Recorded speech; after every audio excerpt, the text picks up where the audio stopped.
Hello, welcome to this class. आज हम नया टॉपिक शुरू कर रहे हैं, दैट इज श्रोडिंगर या श्रोडिंगर। श्रोडिंगर पढ़ेंगे। वैसे तो श्रोडिंगर ही इसकी प्रोनाउंसिएशन होती है, बाकी अपने हिसाब से सभी पढ़ते हैं, ठीक है। तो श्रोडिंगर वेव इक्वेशन जो है हम आज कवर करेंगे। अब हमारा मेन क्वांटम मैकेनिक्स जो है शुरू हो गया है। अभी तक जितना हमने पढ़ा वो सारा क्या था, क्वांटम टूल्स थे, यानी क्वांटम मैकेनिक्स में जो भी वैल्यूज या प्रेजेंटेशन या मोमेंटम या कोऑर्डिनेट्स या वेव फंक्शन या आइगन वैल्यू, प्रोबेबिलिटी, हर एक चीज जो है हमारी क्वांटम टूल की तरह काम कर रही थी। तो अभी तक हमने क्वांटम टूल्स की इंट्रोडक्शन देखी। अब हम जो है वैसे तो जितना हमने किया है वहां से भी क्वेश्चन आ सकता है, जैसे मैंने आपको न्यूमेरिकल सॉल्व करना भी बताया था, राइट। बट अब आते हैं पोटेंशियल की तरफ, पोटेंशियल सिस्टम्स की तरफ, राइट, जो कि मेन हमारा है। जितना सारा का सारा जितनी क्वांटम मैकेनिक्स हमारे सिलेबस में मेंशन्ड है वो सारी की सारी पोटेंशियल सिस्टम पर बेस्ड है, ठीक है। तो सबसे पहले हम श्रोडिंगर वेव इक्वेशन देख लेते हैं, राइट। टाइम इंडिपेंडेंट और टाइम डिपेंडेंट दो तरह की इक्वेशंस होंगी, ठीक। अब फिर जैसे इनको सॉल्व करते हैं तो उसी से ही हम किसी पार्टिकल के उस सिस्टम में होने की प्रोबेबिलिटी, यानी वो जो पार्टिकल है वो सिस्टम में मिलेगा, एग्जिस्ट करेगा, घूमेगा नहीं घूमेगा, ठीक। तो वो डिपेंड करेगा उस पार्टिकल के पोटेंशियल पर। तो हम शिफ्ट करेंगे अब पोटेंशियल सिस्टम की तरफ। जैसे हम स्क्वायर वेल पोटेंशियल वेल देखते हैं, स्टेप पोटेंशियल देखते हैं, फ्री पार्टिकल सिस्टम देखते हैं, हार्मोनिक ऑसिलेटर, ये सभी क्या है, पोटेंशियल सिस्टम है, राइट। तो ये सभी हमने पढ़ने हैं स्टेप बाय स्टेप, धीरे धीरे हम पढ़ेंगे। सबसे पहले हम श्रोडिंगर वेव इक्वेशन देख लेते हैं, राइट। तो श्रोडिंगर वेव इक्वेशन में time independent one dimensional Schrodinger wave equation हमने देखनी है, ठीक है। तो इसको देख लेते हैं, श्रोडिंगर वेव इक्वेशन।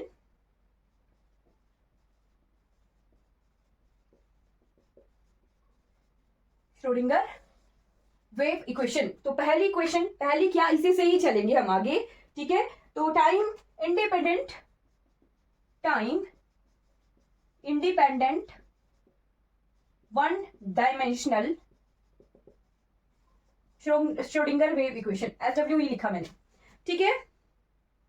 तो हम ऑपरेटर्स पढ़ चुके हैं। टोटल एनर्जी ऑपरेटर को हम किस तरह से डिनोट करते थे, एच कैप। ये क्या है हमारे पास, टोटल एनर्जी ऑपरेटर, या इसे हैमिल्टोनियन ऑपरेटर के नाम से भी जाना जाता है, ठीक है। तो जब ये ऑपरेटर अप्लाई होता है किसी वेव फंक्शन साई एक्स पर, ठीक है, साई एक्स पर जब ये अप्लाई होता है तो इसकी वैल्यू आती है ई साई एक्स, राइट। अब यहां देखना आपको इस इक्वेशन से क्या पता चल रहा है, जब एच ऑपरेटर अप्लाई कर रहे हैं इस साई पर तो एक ये ई वैल्यू आ रही है और ये वेव फंक्शन साई एक्स आ रहा है, राइट। वेव फंक्शन फिर से रिपीट हो गया, जो वेव फंक्शन था वही वेव फंक्शन रिपीट हुआ, यानी ये क्या है, हमारा आइगन फंक्शन है। क्लियर हो गया, आइगन फंक्शन है, पहचान आ गई ना आइगन फंक्शन क्या होता है। तो ये हमारा आइगन फंक्शन है, ठीक है। अब इसे एच कैप को लिख लेना साइड में, कई बार भूल जाते हैं। This is energy operator, right. Psi x क्या है, psi x is a wave function, और एच कैप की वैल्यू क्या होती है, तो वो हम क्लासिकल मैकेनिक्स में बहुत अच्छे से पढ़ के आए हैं कि एच हैमिल्टोनियन किसके बराबर होता था क्लासिकल में, kinetic energy plus potential energy. तो यही चीज यहां भी अप्लाई होगी। हैमिल्टोनियन यानी total energy operator is equal to kinetic energy operator plus potential energy operator. आपको पता होना चाहिए कि काइनेटिक एनर्जी को हम टी से डिनोट करते हैं और पोटेंशियल एनर्जी को हम वी से डिनोट करते हैं। तो ये कंप्लीट इक्वेशन है हमारी टोटल एनर्जी ऑपरेटर की, राइट। टोटल एनर्जी ऑपरेटर की ये इक्वेशन है, ठीक है। और टी की वैल्यूज भी आपको पता होनी चाहिए, मैंने फर्स्ट क्लास में ही लिखवा दी थी, minus of iota minus of H square by 2m करली स्क्वायर एक्स बाय करली square by curly x square, क्या यही वैल्यू थी, minus of H square by 2m करली डी डबल डिफरेंशिएशन है और v तो v के बराबर ही है।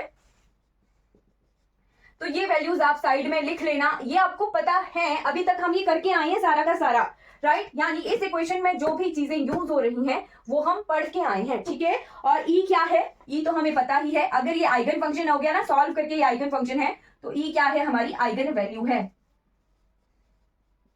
राइट। ये सब कुछ हम पढ़ के आए, तभी मैंने आइगन वैल्यूज आपको पहले चैप्टर में पढ़ा दी। वैसे तो आइगन वैल्यूज सेकंड चैप्टर में मेंशन है, बट जब यूज होनी है तो क्यों ना उसे पहले पढ़े, ताकि हमें समझ तो आए।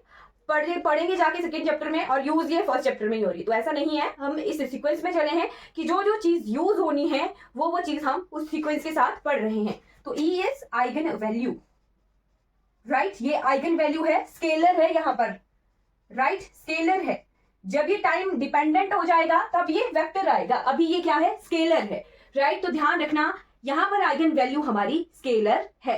तो ये इक्वेशन को जब हम ओपन करेंगे तो इसे किस तरह से लिख सकते हैं, ऐसे लिख सकते हैं t plus V cap psi x is equal to E of psi x, right. T की वैल्यू अलग अलग तोड़ के लिखते हैं, T of psi x plus V of psi x is equal to E eigen value of psi x, right. T की value put करते हैं यहां से minus h square by 2m double differentiation of psi x divided by d x square plus v तो v ही होता है psi x is equal to E psi x, right. इसे अगर रीअरेंज करें, लिख लेना साथ में, ये इंपॉर्टेंट है, यही इक्वेशन हमारे पोटेंशियल्स में यूज होने वाली है, राइट। जो ये इक्वेशन हमारी डिराइव होके आएगी, ये इक्वेशन हमारी हर जगह यूज होगी, राइट। तो क्या आ गया, इसको फिर से लिख ले, अगर minus h square by 2m curly square of psi x, double differentiation है साई एक्स की, right, plus V x is equal to E of psi x, right. अब इसे रीअरेंज करेंगे,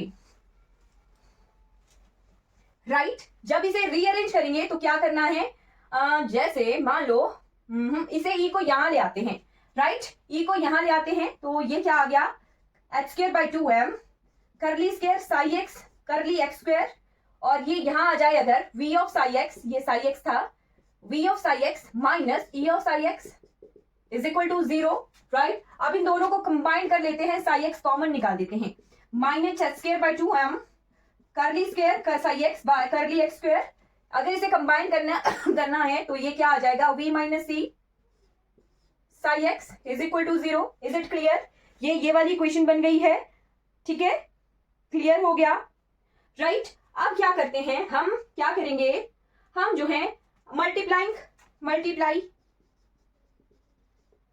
through out with minus 2m by H cut square, minus 2m by H square से इसे multiply कर देंगे equation को। तो ये इक्वेशन कैसे हो सकती है, राइट, यहीं पर मैं अगर लिख दूं minus 2m by H cut square, इससे मल्टीप्लाई करना है तो ये यहां आ गया, ये इक्वेशन थोड़ी ऐसे आ गई, ये इक्वेशन ऐसे आ गई, minus of 2m by H cut square, right, और ये क्या था, v minus C of psi x, और 0 से मल्टीप्लाई हो जाएगा तो ये 0 हो जाएगा, राइट। तो अगर इसे हम थोड़ा और रीअरेंज करें तो क्या वैल्यू आती है,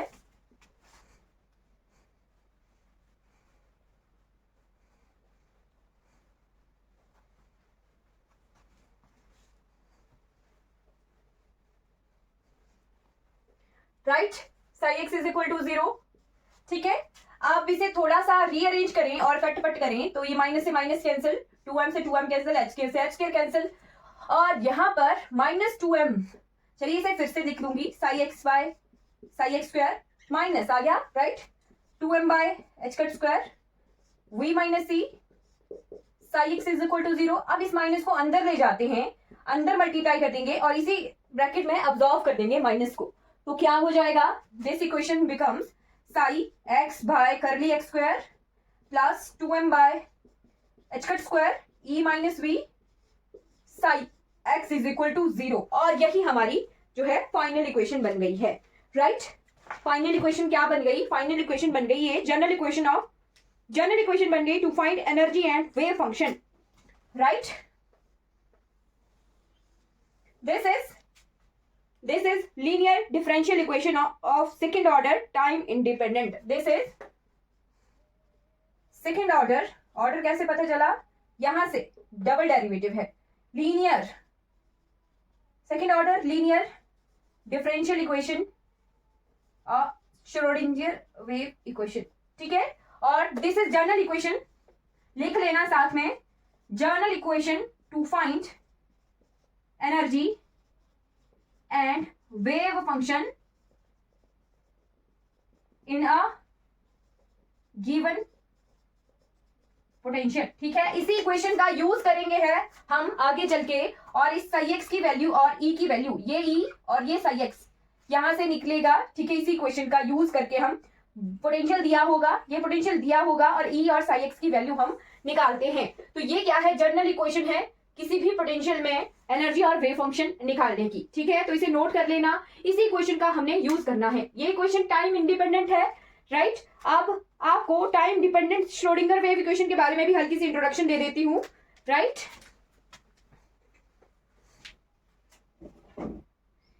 आज मैं आपको पोटेंशियल बता दूंगी सारे के सारे जितने भी हमने पढ़ने हैं, राइट। मतलब इंट्रोडक्शन पढ़ लेंगे, बाकी वैल्यूज तो उनकी निकालते रहेंगे, बस सारी की सारी इंट्रोडक्शन बता दूंगी आपको। ऐसा ना हो कि आपको ऐसा लगे पता नहीं मैम कैसे पढ़ा रहे हैं, सिलेबस तो कुछ और दिख रहा है, राइट। ऐसा नहीं है, मैं आपको जैसे पढ़ाऊंगी वो पूरा का पूरा सिलेबस वैसा ही मेंशन्ड है, राइट। तो सेकेंड इक्वेशन लिखना, time dependent Schrodinger wave equation in, ठीक है, टाइम डिपेंडेंट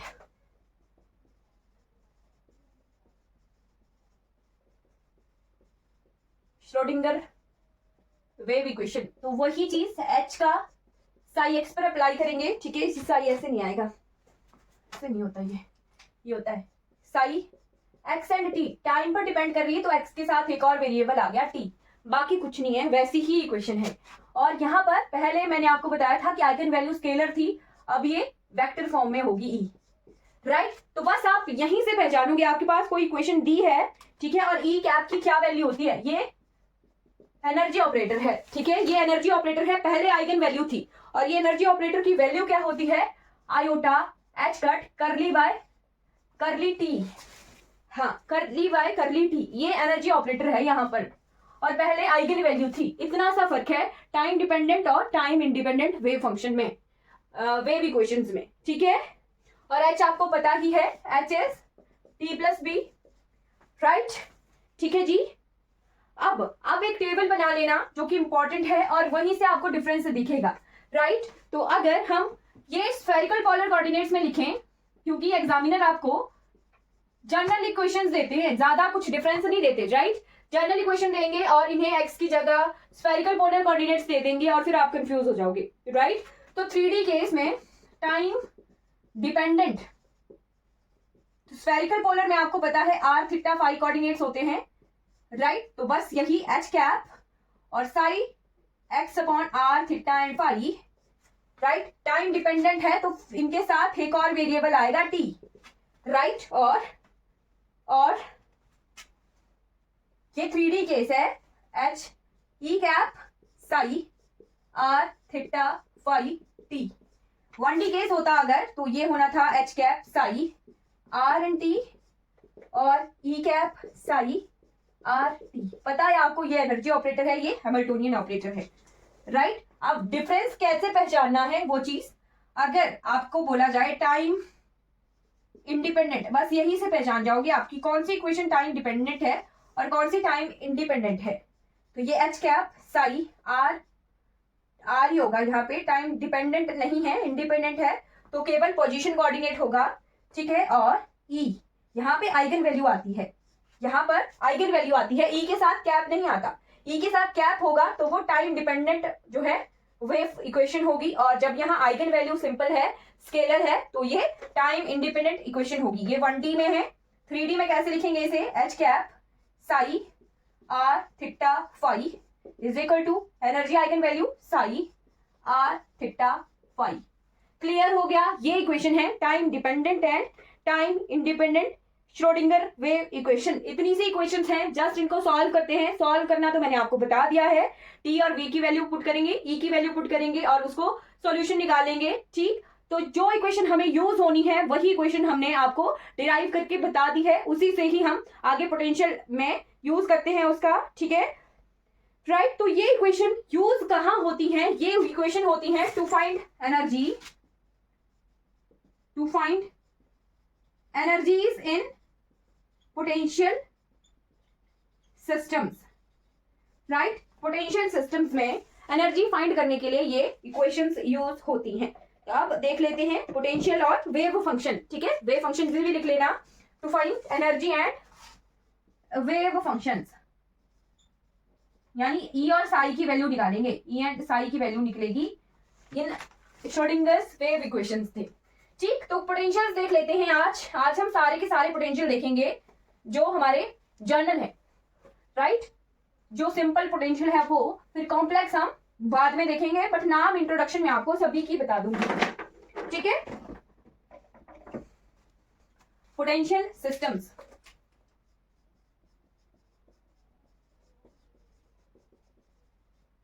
पोटेंशियल सिस्टम्स, इनमें हम 1D या लीनियर पार्शियल डिफरेंशियल इक्वेशन, यहां सभी पोटेंशियल सिस्टम में हम जो हमारे सिंपल हैं, ठीक है, जिनको हम डायरेक्टली सॉल्व कर पाते हैं, राइट, वहां पर 1D या तो लीनियर डिफरेंशियल बोल लो, या Schrodinger time independent wave equation, इस इक्वेशन का यूज होता है इन पोटेंशियल सिस्टम्स में, जो कि सिंपल पोटेंशियल सिस्टम है जिन्हें हम डायरेक्टली सॉल्व करते हैं, राइट। तो एक कैटेगरी है which we can solve directly, यानी सिंपल एनर्जी टर्म्स पुट करेंगे, ठीक है, और जैसे जैसे एनर्जी टर्म पुट करेंगे, एच की वैल्यू पुट करेंगे, राइट, और वो सॉल्व हो जाए, वो हमारे डायरेक्टली सॉल्व होने वाले सिंपल पोटेंशियल सिस्टम होते हैं। तो वो कौन कौन से हैं? सबसे पहला लिख लेना आप, first one is free particle potential, यानी ऐसा सिस्टम, ऐसा पोटेंशियल सिस्टम जिसमें पार्टिकल जो है फ्री है। यहां पर पोटेंशियल या तो v जीरो होता है या v कांस्टेंट होता है। दो चीजें हम लेके चल सकते हैं, या तो जीरो है यानी पोटेंशियल है ही नहीं, या तो है तो वो कांस्टेंट है, तो इसका होना या ना होना से कोई फर्क नहीं पड़ता है, ठीक है। सेकंड वन इज हमारा स्टेप पोटेंशियल, ठीक है, second one is step potential, right. Third one आता है हमारे पास पोटेंशियल वेल, राइट, जो कि हम जैसे स्क्वायर वेल देखते हैं, इनके भी दो टाइप होंगे, इसके भी दो टाइप्स हैं, और इसके भी हमारे पास दो टाइप्स आएंगे, इसका एक ही टाइप है। Fourth is harmonic oscillator, harmonic oscillators में भी हम जो है इन्हें वैल्यूज पुट करके सॉल्व कर सकते हैं। और फिफ्थ वन इज हमारा हाइड्रोजन एटम, तो हाइड्रोजन एटम हमारे पास सिंपलेस्ट फॉर्म है मॉलिक्यूल की, राइट, सिंपलेस्ट है, सिंपल है। जब ज्यादा ट्राइएटॉमिक की बात आ जाएगी, राइट, तो वहां पर हमारे पास कॉम्प्लेक्स हो जाएगा सिस्टम। तो सेकेंड वन लिख लेना आप, जब जिन इक्वेशन को हम which are complex and can not solve directly, right, तो ऐसे सिस्टम जिनको हम जो कॉम्प्लेक्स हो जाते हैं, जैसे डायटॉमिक मॉलिक्यूल की बात हो जाए, ट्राइएटॉमिक की, तो वहां पर हमारी जो डायरेक्टली सॉल्व नहीं हो पाते हैं, उन पोटेंशियल सिस्टम को हम दूसरी कैटेगरी में रखते हैं। इनमें WKV हमारे सिलेबस में मेंशन है। Second is one is variational and third one is perturbation theory,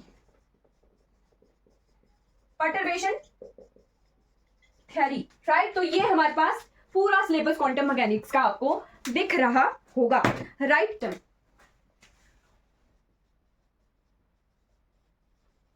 potential system हमने पढ़ा था कि कोई पार्टिकल किसी सिस्टम में उस पोटेंशियल एनर्जी में रह पा रहा है या नहीं रह पा रहा है, तो वो क्या था? पोटेंशियल सिस्टम था, ओके, ठीक है। तो आज हम पढ़ेंगे फ्री पार्टिकल पोटेंशियल सिस्टम, ठीक है। और हमने देखा था श्रोडिंगर वेव इक्वेशन हमने पढ़ी थी, ठीक है, हमने पढ़ी थी, ठीक है, जो कि हमने पढ़ी थी कि हमने टाइम इंडिपेंडेंट श्रोडिंगर वेव देखनी है, ठीक है, टाइम इंडिपेंडेंट, जिसको हमने निकाला था curly square psi by curly x square plus क्या निकाला था हमने? हाँ, 2m by H cut square E minus B psi x is equal to 0, right. ये क्वांटम में सबसे इंपॉर्टेंट इक्वेशन है, इसी से ही हम आगे डिराइव करेंगे हर एक चीजें, राइट। तो इसको मैंने बताया था कि इस इक्वेशन से हम क्या क्या निकालते हैं, एक तो निकालते हैं वेव फंक्शन साई, और सेकंड हम निकालते हैं किसी पार्टिकल की एनर्जी। यही जो इक्वेशन है ये थ्रू आउट यूज होने वाली है हर पोटेंशियल सिस्टम में, जो कि हमारा सिंपल, जो कि डायरेक्टली सॉल्व होने वाले पोटेंशियल सिस्टम है। कितने हैं? तो 5 तरह के पोटेंशियल सिस्टम हमने देखने हैं आगे, पहला आ गया फ्री पार्टिकल पोटेंशियल सिस्टम, दूसरा आता है स्टेप पोटेंशियल। आज हम दो पोटेंशियल सिस्टम को कवर करेंगे। अब यहाँ पर देख लीजिए, राइट, इतना पता लग गया कि इस इक्वेशन का यूज करके जो है हमने किसी फ्री पार्टिकल को किसी पोटेंशियल सिस्टम में उसका वेव फंक्शन निकालना है। साई क्या होता है? वेव फंक्शन, और ई क्या होता है? Energy, right. तो किसी फ्री पार्टिकल का एनर्जी और वेव फंक्शन हमने निकालना है। क्लियर हो गया, राइट? तो देख लेते हैं। सबसे पहले आपको सिस्टम पहचानना है। सिस्टम किस तरह से, मान लीजिए ये क्या है? एक पोटेंशियल सिस्टम है। पोटेंशियल सिस्टम है जिसकी वैल्यू या तो 0 है या तो ये कांस्टेंट है, ठीक है। कांस्टेंट 0 ही लेके चलेंगे हम तो ज्यादा इजी हो जाएगा, राइट। और इस पोटेंशियल में की लिमिट कहां से कहां तक है? तो -इंफिनिटी से लेके ये +इंफिनिटी तक लाई कर रहा है। और ये जो डॉटेड लाइन है ये क्या है? उस पार्टिकल की एनर्जी है, राइट। यानी एनर्जी यहां पर हमें पता लग रहा है कि एनर्जी जो ग्रेटर है पोटेंशियल से, right. E is greater then potential. तो पोटेंशियल की क्या वैल्यू है? 0 है, तो E इज ग्रेटर देन 0। बस यही कंडीशन हमने हर एक पोटेंशियल में देखनी है कि क्या एनर्जी दिए हुए पोटेंशियल से ज्यादा है या फिर दिए हुए पोटेंशियल से कम है, ठीक है।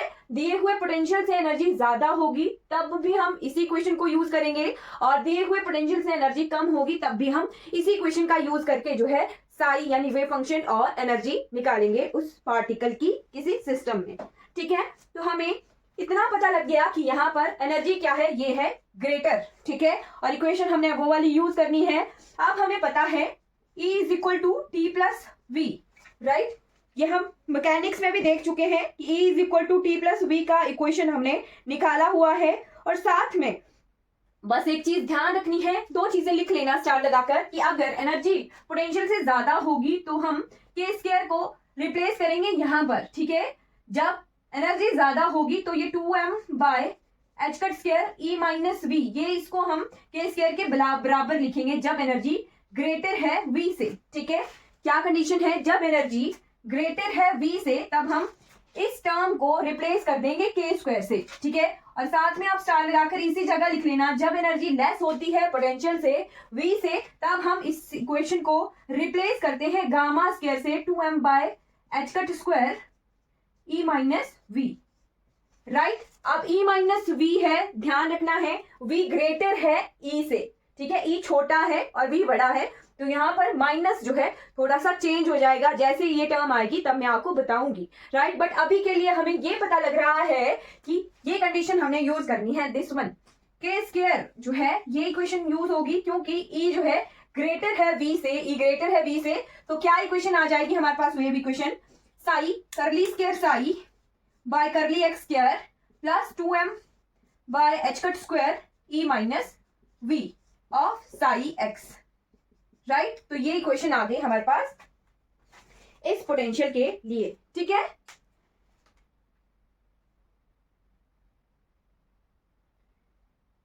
ठीक है, तो यहां इस टर्म को रिप्लेस कर देते हैं, इसकी जगह के आ जाएगा curly square psi by curly x square plus k square E minus we की जगह 0 हो जाएगा, है ना। यहाँ पे v क्या है? 0 है, e माइनस 0 तो e ही के बराबर आ गया, इज इक्वल टू 0, ठीक है।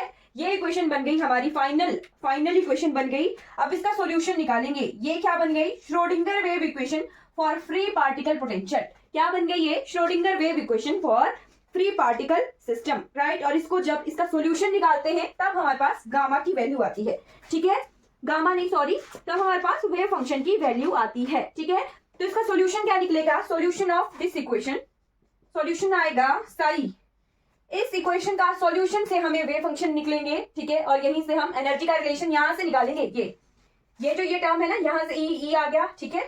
तो यहीं से हम एनर्जी निकालेंगे। मैं सिखाऊंगी आपको एनर्जी निकालना, और मैं आपको ट्रिक्स सिखाऊंगी कि आपको जैसे देखेंगे फ्री पार्टिकल पोटेंशियल सिस्टम है, डायरेक्ट आप साई लिख पाओगे, डायरेक्ट आप एनर्जी लिख पाओगे। एक टेबल में ड्रॉ कर दूंगी क्योंकि वही क्वेश्चन आते हैं। बट अभी के लिए a e की power iota K x plus b e की power minus iota K x, ये क्या है? वेव फंक्शन है किसी फ्री पार्टिकल का, राइट। वेव फंक्शन है किसी फ्री पार्टिकल का, ओके। तो अब हम देखते हैं एनर्जी क्या निकलेगी। एनर्जी का हमें पता लगा, मैंने अभी आपको बताया था। इसको मिटा देती हूं मैं। एनर्जी सेम रहेगी पोटेंशियल, स्टेप पोटेंशियल के लिए भी और किसके लिए भी, फ्री पार्टिकल पोटेंशियल के लिए भी सेम रहेगी, दोनों सिस्टम के लिए एनर्जी सेम रहेगी, राइट। निकालनी कैसे है, E is equal to T plus V, हमने देखा था लेग्रेंजियन नहीं था, ये हैमिल्टोनियन था, टोटल एनर्जी, ठीक है, ये हम कवर करके आए हैं क्लासिकल में, right. Total energy is equal to T plus V, ठीक। तो टी की टर्म हमने देखी थी, टी की क्या वैल्यू होती है, टी को हम लिखते हैं, टी क्या होता है, काइनेटिक एनर्जी, ठीक है, निकाल के बता देती हूं मैं आपको कि कैसे आया ये टर्म, राइट। टी क्या होता है, half M B square, right. अब इसे हम क्या करते हैं, एम से मल्टीप्लाई और डिवाइड कर देंगे, ठीक है। तो क्या आ गया, M square V square by 2m, ठीक है। पी क्या होता है, momentum is equal to M B, तो ये पी से रिप्लेस हो गया, पी स्क्वायर बाय 2m, ठीक है। टी निकाल रहे हैं, काइनेटिक एनर्जी हम निकाल रहे हैं, पी स्क्वायर बाय 2m आ गया। क्वांटम मैकेनिक्स में पी को लिखते हैं एच कट के, ठीक है, क्या लिखते हैं, एच कट के लिखते हैं। तो यहां पर पी की वैल्यू पुट कर देते हैं, तो टी की वैल्यू यानी काइनेटिक एनर्जी की क्या वैल्यू आ गई, एच कट स्क्वायर बाय के इंटू के स्क्वायर इंटू 2m, ये आ गई टी की वैल्यू, ठीक है। तो इस टी की वैल्यू को यहां पुट कर देते हैं, राइट। तो E is equal to, T की वैल्यू ये आ गई एच कट स्क्वायर के स्क्वायर बाय 2m, और V की वैल्यू क्या थी पोटेंशियल के लिए, 0 थी, तो ये 0 हो गया है। तो यहां से हम, ये आ गई हमारे पास एनर्जी की वैल्यू, राइट। एनर्जी की ये वैल्यू आ गई है, ठीक है, ये है energy for free particle, right, right.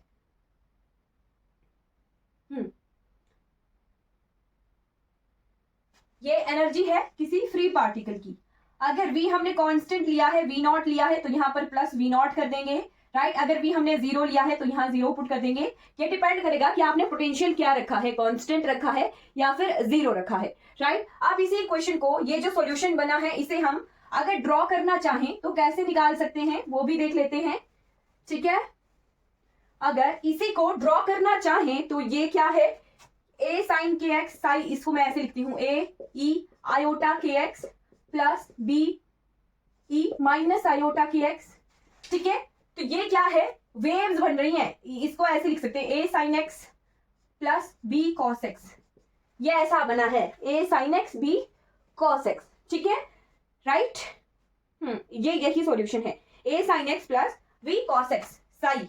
तो ये कैसी इक्वेशन है, ये है प्लेन वेव, ठीक है। यानी जब पार्टिकल घूम रहा है किसी जीरो पोटेंशियल के अंदर या कांस्टेंट पोटेंशियल के अंदर, तो उसके ऊपर कोई एक्सटर्नल जो है बैरियर नहीं है, वो सिस्टम में यहां से वहां कहां पर भी घूम सकता है एज अ प्लेन वेव। हमने क्वांटम में यही पढ़ा है कि किसी पार्टिकल के साथ उसकी वेव जो है एसोसिएटेड होती है, यानी हर एक पार्टिकल डुअल नेचर शो करता है। तो ये जो है वेव की तरह, अब ये ए साइन की एक्स क्या है, ये है लेफ्ट टू राइट, लेफ्ट से राइट की तरफ जाना, राइट, यानी पार्टिकल जो है ऐसे मूव कर रहा है लेफ्ट से राइट की तरफ। और ये जो बी कॉस एक्स है, ये क्या है, राइट से लेफ्ट की तरफ आना, ठीक है, राइट, यानी ये क्या है, राइट टू लेफ्ट आ रहा है पार्टिकल, ठीक है, right to left particle move कर रहा है। तो हमें पता लग गया कि फ्री पार्टिकल पोटेंशियल सिस्टम में, फ्री पार्टिकल पोटेंशियल सिस्टम में पार्टिकल जो है वेव की तरह, स्टैंडिंग प्लेन वेव की तरह, स्टैंडिंग नहीं बोलना, प्लेन वेव की तरह जो है घूमता है, जिसकी ये पोटेंशियल वेव फंक्शन की वैल्यू ये होती है और एनर्जी की वैल्यू होती है एच कट स्क्वायर के स्क्वायर बाय 2m, राइट। अगर पोटेंशियल हमारा 0 है, अगर कांस्टेंट है तो प्लस V नॉट हो जाएगा, राइट। तो ये हमारे पास फ्री पार्टिकल पोटेंशियल सिस्टम मैंने आपको कंप्लीटली पढ़ा दिया है, यही सॉल्यूशन है और यही एनर्जी है। हम श्रोडिंगर वेव इक्वेशन से किसी पार्टिकल की या तो एनर्जी निकालते हैं या तो पोटेंशियल निकालते हैं, हमने निकाल दिया है ये, ठीक है, क्लियर हो गया। अब चलते हैं सेकंड पोटेंशियल सिस्टम की तरफ, that is step potential system.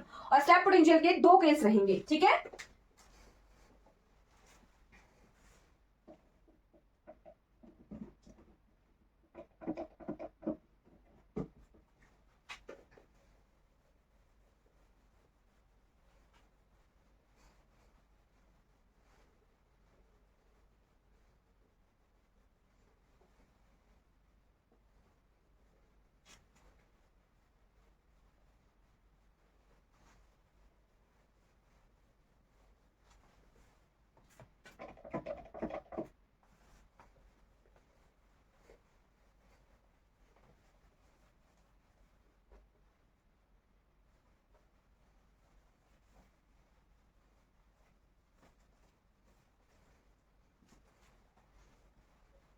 Okay, second potential system is step potential system, right. इसके हम दो केस पढ़ेंगे।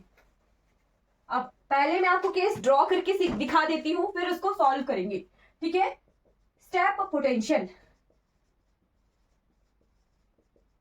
राइट। आपको क्वेश्चन पता कैसे आएगा, particle in a step potential, find energy for particle in a step potential, ठीक है। चलो ऐसे ही लिखती हूं ताकि आप हेडिंग भी वैसे ही लगाना, ठीक है। कैसे आएगा, find wave function and energy of a particle in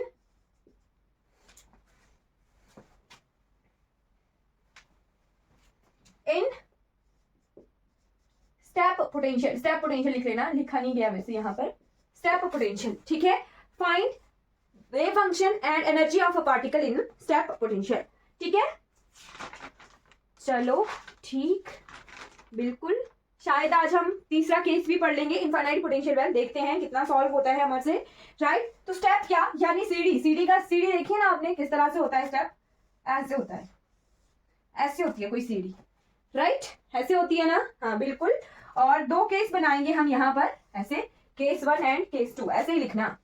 case 1 को थोड़ा नीचे जैसे बनाती हूँ, एंड केस 2, राइट। तो क्या करेंगे, एनर्जी, ये क्या है, पोटेंशियल है। यहां पर इस रीजन, ये क्या है, रीजन 1 है इसके लिए, राइट, रीजन 1, और ये क्या है इसके लिए, रीजन 2 है, राइट। सेम यही चीज, ये क्या है, रीजन 1 है और ये इसके लिए रीजन 2 है, ठीक है। तो अब मैं आपको बताती हूं ये क्या है, पोटेंशियल्स हैं। यहाँ पर पोटेंशियल कितना है, 0 है, और यहाँ इस रीजन में पोटेंशियल कितना है, V0 है। यहाँ पर भी ड्रॉ कर लेना, ये 0 है और यहाँ पर क्या है, V0 है। यानी पार्टिकल जो है इस पोटेंशियल में घूम रहा है। जब यहाँ पर तो घूम रहा है तो उसको पोटेंशियल कितना है, 0 है, बट इस रीजन से यहां जाना है अगर उसे, तो उसे इस बैरियर को, ये जो बैरियर है V0 का, इसे पार करना पड़ेगा, ठीक है। इस रीजन को पार करना पड़ेगा, तब वो यहां से इस रीजन से इस रीजन में जाएगा। अब एनर्जी देख लेते हैं, तो यहाँ इस पार्टिकल की एनर्जी इतनी है, ठीक है। इस पार्टिकल की क्या है, एनर्जी इतनी है। तो यहां हमें पता लग रहा है इस रीजन में कि एनर्जी क्या है, ग्रेटर है, एनर्जी बड़ी है V0 से, ठीक है, V से बड़ी है, यानी एनर्जी ग्रेटर है 0 से। ऐसे ही लिखना आप, तब याद रहेगा। और इस रीजन में, ये रीजन 2 है, तो यहाँ एनर्जी कम है और पोटेंशियल ज्यादा है, ठीक है। सॉरी, एनर्जी क्या है हमारी, लेस है V0 पोटेंशियल से। ये कैसा है, एनर्जी कम है V0 पोटेंशियल से, राइट। तो पार्टिकल के पास जितनी एनर्जी है उतनी इस पोटेंशियल, वो पोटेंशियल ज्यादा है, एनर्जी कम है, राइट। यानी उसके पास इतनी एनर्जी है ही नहीं पार्टिकल के पास कि वो उस रीजन में जा पाए, राइट। और अगर इस रीजन की बात की जाए, ठीक है, तो ये स्टेप इतना कम है और ये एनर्जी इतनी है, ठीक है, ये एनर्जी ही है, ठीक है। और ये पोटेंशियल है V0 पोटेंशियल यहाँ है, राइट। तो यहाँ इस रीजन में हमें दिख रहा है ये एनर्जी यहाँ पर तो ग्रेटर है 0 से, राइट, बट इस रीजन में एनर्जी फिर भी ग्रेटर है V0 से, राइट। तो ये दो केस बन गए। एक पोटेंशियल में क्या है, सेकेंड रीजन में एनर्जी कम है V0 पोटेंशियल से, और केस 2 में एनर्जी ज्यादा है V0 पोटेंशियल से, राइट। तो यहाँ पर आपको यहाँ कंपेयर करके चलना है कि यहाँ पर भी एनर्जी ग्रेटर है V0 से, यहाँ पर भी और यहाँ पर भी, यानी इन तीनों ही केसेस के लिए सेम एनर्जी आएगी। अगर हम निकालना चाहेंगे तो सेम एनर्जी आएगी, राइट। और वेव फंक्शन भी जो है इन तीनों केसेस के लिए सेम बनेगा, बस डिफरेंस रहेगा इस रीजन में। और मैंने आपको यह भी बताया था कि जब एनर्जी जो है ग्रेटर होती है किसी पोटेंशियल से, तब हम श्रोडिंगर वेव इक्वेशन में k स्क्वायर का यूज करते हैं, और जब एनर्जी लेस हो फिर किसी पोटेंशियल से, तब हम श्रोडिंगर वेव इक्वेशन में गामा स्क्वायर का यूज करते हैं, ठीक है। बस वेव फंक्शन में हल्का सा चेंज हो जाएगा, यहाँ पर गामा आ जाएगा, सेकंड रीजन में गामा आ जाएगा, और इन तीनों ही केसेस में के रहेगा। के क्या है, किसी वेव फंक्शन का वेव वेक्टर है। क्लियर हो गया। तो अब इसे सॉल्व करते हैं। पहले हम रीजन 1 के लिए निकालते हैं, फिर हम रीजन 2 के लिए निकालेंगे, ठीक है, राइट। क्लियर हो गया।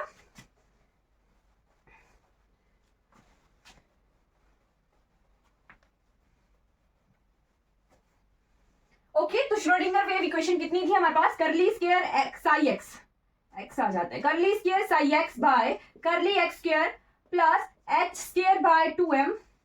Is it H square by 2m? क्या यही है? क्या मैं सही लिखती हूँ, क्या मैं गलत लिखती हूँ? गलत लिखती हूँ मैं। 2m by H cut square है, 2m by H cut square e minus V psi x is equal to 0, right. तो अब हमें ये पता है इस इक्वेशन में जब हम केस 1 रीजन 1 ऐसे लिखना, केस 1 रीजन 1, ठीक है, यानी इस रीजन की बात हो रही है, ठीक। तो इसमें v की वैल्यू क्या है? v इज इक्वल टू 0, क्या आ गया? Curly square psi X, curly x square plus 2m by H cut square e psi x is equal to 0। तो हमें ये टर्म कहाँ मिली थी? फ्री पार्टिकल सिस्टम में मिली थी, ठीक है। फ्री पार्टिकल सिस्टम में हमने इस इक्वेशन का क्या सॉल्यूशन निकाला था? ए साइन ए ई की पावर आयोटा के एक्स, हमने ये देखा है हमने, ये के से रिप्लेस हो जाएगा, मैंने रिप्लेस नहीं किया।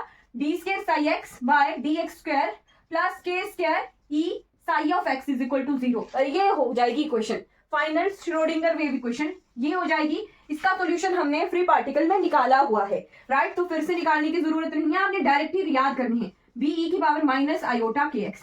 यानी इस वेव को अगर हम ड्रॉ करना चाहें यहाँ, तो ये कैसे बनेगी कि पार्टिकल जो है यहां से यहां जा रहा है, ये क्या है? लेफ्ट टू राइट, यानी इस वाले के लिए ए ई की पावर आयोटा की एक्स जो है वेव फंक्शन है, लेफ्ट टू राइट जा रहा है, और ये क्या है? राइट टू लेफ्ट, यानी इस बैरियर से वो फिर पार नहीं हो पाया क्योंकि उसके पास उतनी एनर्जी नहीं थी, तो वो वापस घूम गया बी ई की power minus iota K x. इसको हम ऐसे ड्रॉ कर सकते हैं, ठीक है। यानी इस रीजन में पार्टिकल जो है एज अ प्लेन वेव घूम रहा है, ठीक है, प्लेन वेव घूम रहा है। क्लियर हो गया? एनर्जी सेम आ जाएगी, E is equal to h cut square के square by 2m, right. Energy same आ जाएगी क्योंकि हमने निकाली हुई है, मैंने आपको कहा था E is equal to T plus V, right. तो यहाँ पर एच कट स्क्वायर के square by 2m, right. v की वैल्यू 0, तो एनर्जी इतनी निकल के आ गई इस पार्टिकल के लिए। क्लियर हो गया? ठीक है। और यहां से अगर के स्क्वायर की वैल्यू निकालनी हो, वैसे तो हमने निकाली ही है 2m e by H cut square, ठीक है। क्लियर है? राइट, हाँ इतना ही है, राइट। अब देखते हैं केस सेकंड, इसको मैंने ड्रॉ भी कर दिया है, ड्रॉ भी कर लेना आप, राइट। अलग से ड्रॉ करना, मैंने तो यहीं पर ड्रॉ कर दिया, बट आपने अलग से ड्रॉ करना है। ओहो, इसको मैंने गलत मिटा दिया। चलिए देखते हैं केस सेकंड। तो केस सेकंड क्या है? केस सेकंड है v is v not and a is less than v not. ये केस सेकंड है, ये रीजन का ये है। तो फिर से लिखते हैं, curly square psi x by curly x square plus 2m by H cut square e minus v psi of x is equal to 0, right. तो अब पुट करते हैं e की वैल्यू, ठीक है। Black marker, right. जब e की value को पुट किया जाएगा यहाँ पर v की वैल्यू को, तो ये आ जाएगा, कितना हो जाएगा? Curly square psi x by curly x square 2m H cut square e minus v not psi of x is equal to 0, right. Psi of x is equal to 0, right. Clear हो गया? और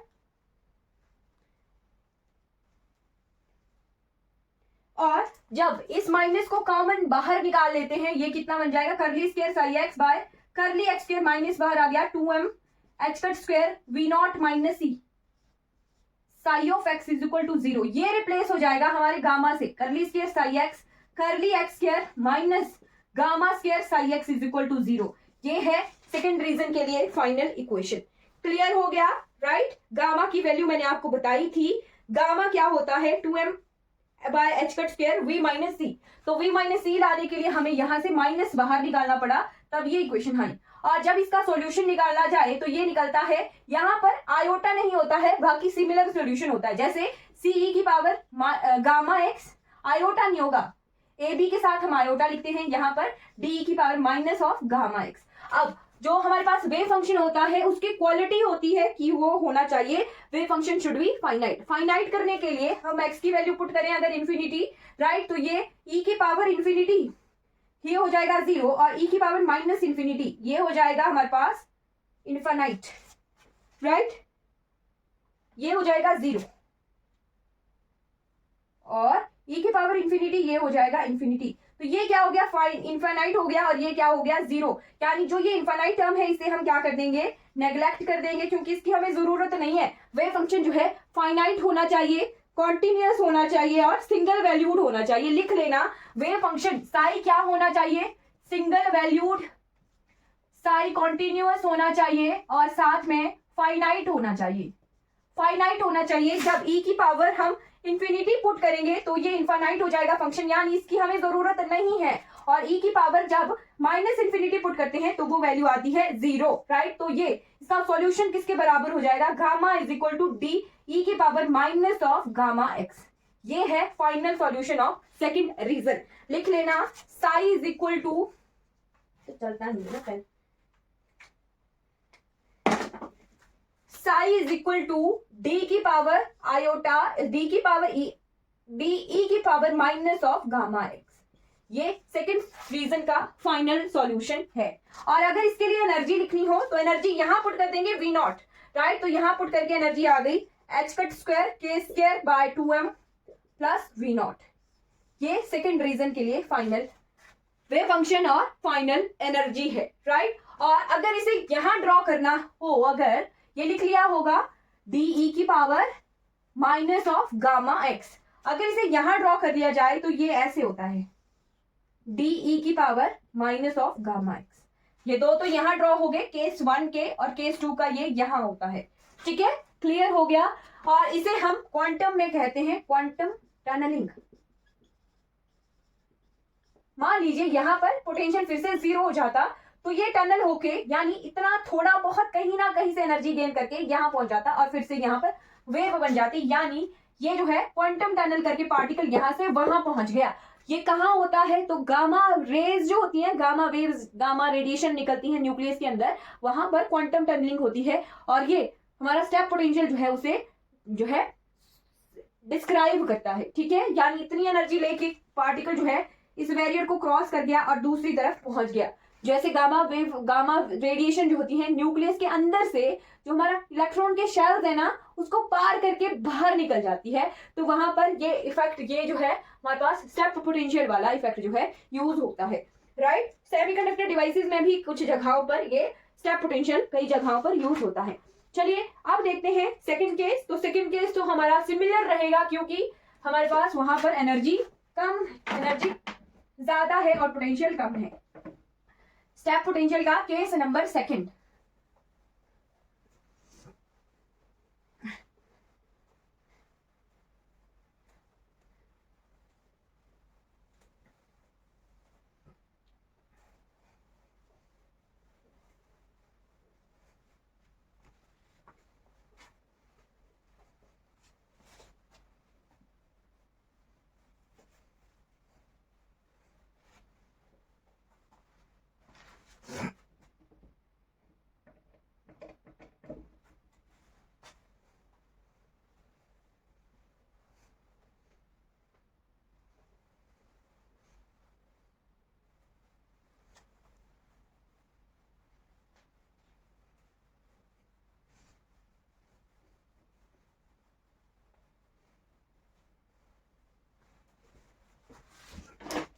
right, case number second क्या था, ये case second,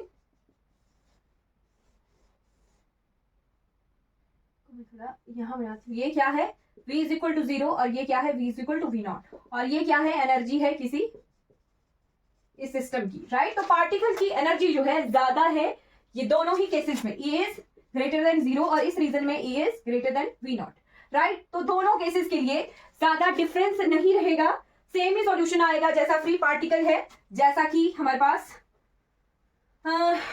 case 1 रहा था step potential में, reason 1 में, ठीक है।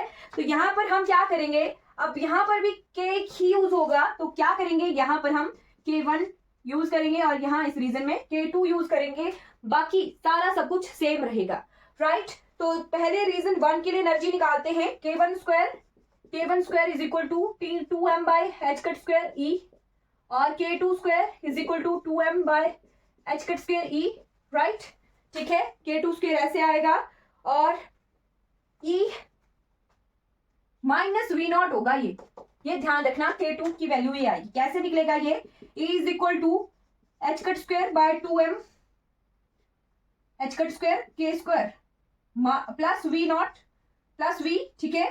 तो रीजन वन के लिए v की वैल्यू क्या है, 0 है। e कितना आ गया, e is equal to h cut square k square by 2m। First K आप देख सकते हो k1, राइट, और when k is equal to 1, और e कितना आ गया सेकेंड केस के लिए, रीजन 1। रीजन 2 के लिए जब v क्या है, v नॉट है, तो v नॉट पुट करते हैं अगर, h cut square k square by 2m plus v not, ये एनर्जीज की वैल्यू है when k is equal to, यहाँ k2 है और यहाँ k1 है। ध्यान रखना, रीजन 1 और रीजन 2 दोनों की एनर्जीज हमने लिख दी है, राइट। यानी जब इस रीजन में पार्टिकल घूम रहा है तो उसके पास अलग एनर्जी है, और इस रीजन में घूम रहा है तो उसके पास अलग एनर्जी अलग अलग होंगी दोनों रीजन्स में, ठीक है। अब निकालते हैं वेव फंक्शन। वेव फंक्शन जो है दोनों की ही केसेस में psi1 लिख लेते हैं, एक रीजन के लिए, रीजन 1 के लिए psi1 लिख लेते हैं, ठीक है, और रीजन 2 के लिए हम psi2 लिख लेंगे। दोनों ही सेम रहेंगे, यानी प्लेन वेव की तरह ही घूमेगा, iota K x plus B minus iota K X, और यहाँ पर भी ए E iota K x k1, यहाँ k1 लिखना, और यहाँ k2x B E minus iota k2x, यानी दोनों ही रीजन में पार्टिकल जो है एज अ प्लेन वेव घूमेगा, राइट। तो यहां ड्रॉ करें, अगर ड्रॉ कैसे कर सकते हैं, इसे इस तरह से ड्रॉ कर सकते हैं, राइट। इस तरह से कैसे ड्रॉ कर सकते हैं कि पार्टिकल जो है ऐसे गया, ठीक है, ये क्या है, ए ई की पावर आयोटा की एक्स, लेफ्ट टू राइट जा रहा है, कुछ पार्ट उसका रिफ्लेक्ट बैक होके आ गया, but come part reflect back होके आएगा क्योंकि उसके पास फ्री एनर्जी है, वो कैसे भी घूम सकता है, ठीक है। और मतलब कि ये जो हमारा ये पोर्शन है वेव का, और ये पोर्शन, इनका एम्पलीट्यूड में डिफरेंस है। ये मान लीजिए अगर A1 एम्पलीट्यूड है और ये A2 एम्पलीट्यूड है, तो A2 रीजन 1 में छोटा होगा A1 से, राइट। यानी इस वेव का एम्पलीट्यूड कम है, बाकी एनर्जी और फ्रीक्वेंसी दोनों के लिए सेम है। एनर्जी और फ्रीक्वेंसी है ये न्यू, दोनों के लिए सेम है, बट एम्पलीट्यूड है, ये एम्पलीट्यूड दोनों वेव्स का सेम है, ठीक है, क्योंकि इसका स्मॉल पार्ट जो है रिफ्लेक्ट होके आ रहा है और इसका कुछ स्मॉल पार्ट जो है रिफ्लेक्ट होके आगे चला गया, राइट। तो ये कौन सी वेव है, ये वेव है हमारी ये वाली, ये वाली वेव है, ठीक है। तो इसके लिए एम्पलीट्यूड जो है बड़ा होगा, ये एम्पलीट्यूड मान लीजिए अगर ये डैश मान लूं मैं, तो ये डैश जो है ग्रेटर होगा इस 1 से, राइट, बड़ा होगा ये, ठीक लिखा मैंने कि कम लिखा, हाँ एम्पलीट्यूड कम है, ये ठीक लिखा मैंने, एम्पलीट्यूड कम है, बट हमारे पास जो वेवलेंथ है लैम्डा डैश, ये ग्रेटर होगी लैम्डा से, यानी ये लैम्डा है अगर, तो ये ग्रेटर होगी लैम्डा डैश से, ठीक है, क्लियर हो गया। तो ये हमने इस तरह से ड्रॉ कर लिया। आपको आएगा क्या, आपको जो केस 1 है वो इंपॉर्टेंट है, क्योंकि वहां पर रीजन 1 और रीजन 2 जो है अलग अलग होते हैं, ठीक है। तो ये हमने कर लिया। अब मैं आपको हल्का सा आइडिया देती हूँ कॉन्टिन्यूअस एनर्जी स्टेट्स का और डिस्क्रीट एनर्जी स्टेट का। अब यहाँ क्या है, ये जो एनर्जीज है ये कॉन्टिन्यूअस है, यानी पार्टिकल के पास same energy continuous as a wave जो है घूम रहा है। बट अब आगे जैसे इनफाइनाइट पोटेंशियल की तरफ हम जाएंगे तब, और हार्मोनिक ऑसिलेटर, हाइड्रोजन एटम, यहाँ पर कॉन्टिन्यूअस एनर्जी नहीं होती है, राइट। एक डिफरेंस लिख लेना, फिर बाकी हम नेक्स्ट क्लास में डिस्कस करेंगे। नेक्स्ट पोटेंशियल सिस्टम हम नेक्स्ट क्लास में डिस्कस करेंगे, ठीक है। तो एक डिफरेंस देख लेते हैं कॉन्टिन्यूअस एनर्जी स्टेट्स और डिस्क्रीट एनर्जी स्टेट्स का। Energy and discrete energy. अब कॉन्टिन्यूअस एनर्जी का क्या मतलब है, मान लो ऐसे एनर्जी है तो ऐसे ऐसे ऐसे ऐसे ऐसे बिल्कुल कॉन्टिन्यूअस एनर्जी है ये, ठीक है, इसके बीच में नो गैप, कोई गैप नहीं है। बट डिस्क्रीट क्या होता है, डिस्क्रीट एनर्जी को बाउंड स्टेट एनर्जी के नाम से भी जाना जाता है, बाउंड स्टेट एनर्जी के नाम से भी जाना जाता है। यहाँ क्या होगा, एक एनर्जी लेवल, दूसरा एनर्जी लेवल, फिर तीसरा एनर्जी लेवल, फिर चौथा एनर्जी लेवल, सो ऑन, ठीक है। तो इस तरह से जो है लेवल गैप होता है एनर्जीज में। और यहाँ पर क्या होता है, यहाँ पर जब यहाँ क्या है, पार्टिकल फ्रीली घूमता है, ठीक है, फ्री घूमता है particle, freely moves, right, particle freely moves. But यहां पर क्या होता है, पार्टिकल ट्रैप हो जाता है, फंस जाता है, बाउंड हो जाता है, इसीलिए बाउंड स्टेट एनर्जी बोला। यानी उसके पास इतनी एनर्जी नहीं है कि वो यहां से वहां जा पाए, जब तक कि उसे एक्स्ट्रा एनर्जी हम प्रोवाइड नहीं कर पाते हैं। मान लीजिए ये क्या है, कोई पोटेंशियल है, यहाँ पर इसके पास पोटेंशियल है 0 और इसके पास एनर्जी है इतनी, ठीक, तो इसके पास यहाँ पर V नॉट पोटेंशियल है और यहाँ पर V नॉट पोटेंशियल है, तो इसके पार्टिकल के पास इतनी एनर्जी नहीं है कि ये इस बैरियर को, इसको पार कर पाए। यानी पार्टिकल जो है इसी क्षेत्र में, इसी जगह पर घूमता रहेगा, यानी पार्टिकल जो है ट्रैप हो गया है, बाउंड हो गया है, इसीलिए इसे बाउंड एनर्जी स्टेट्स कहेंगे या फिर डिस्क्रीट एनर्जी स्टेट कहेंगे। ठीक, तो अभी तक हमने फ्री पार्टिकल पोटेंशियल सिस्टम पढ़ा और हमने पढ़ा स्टेप पोटेंशियल,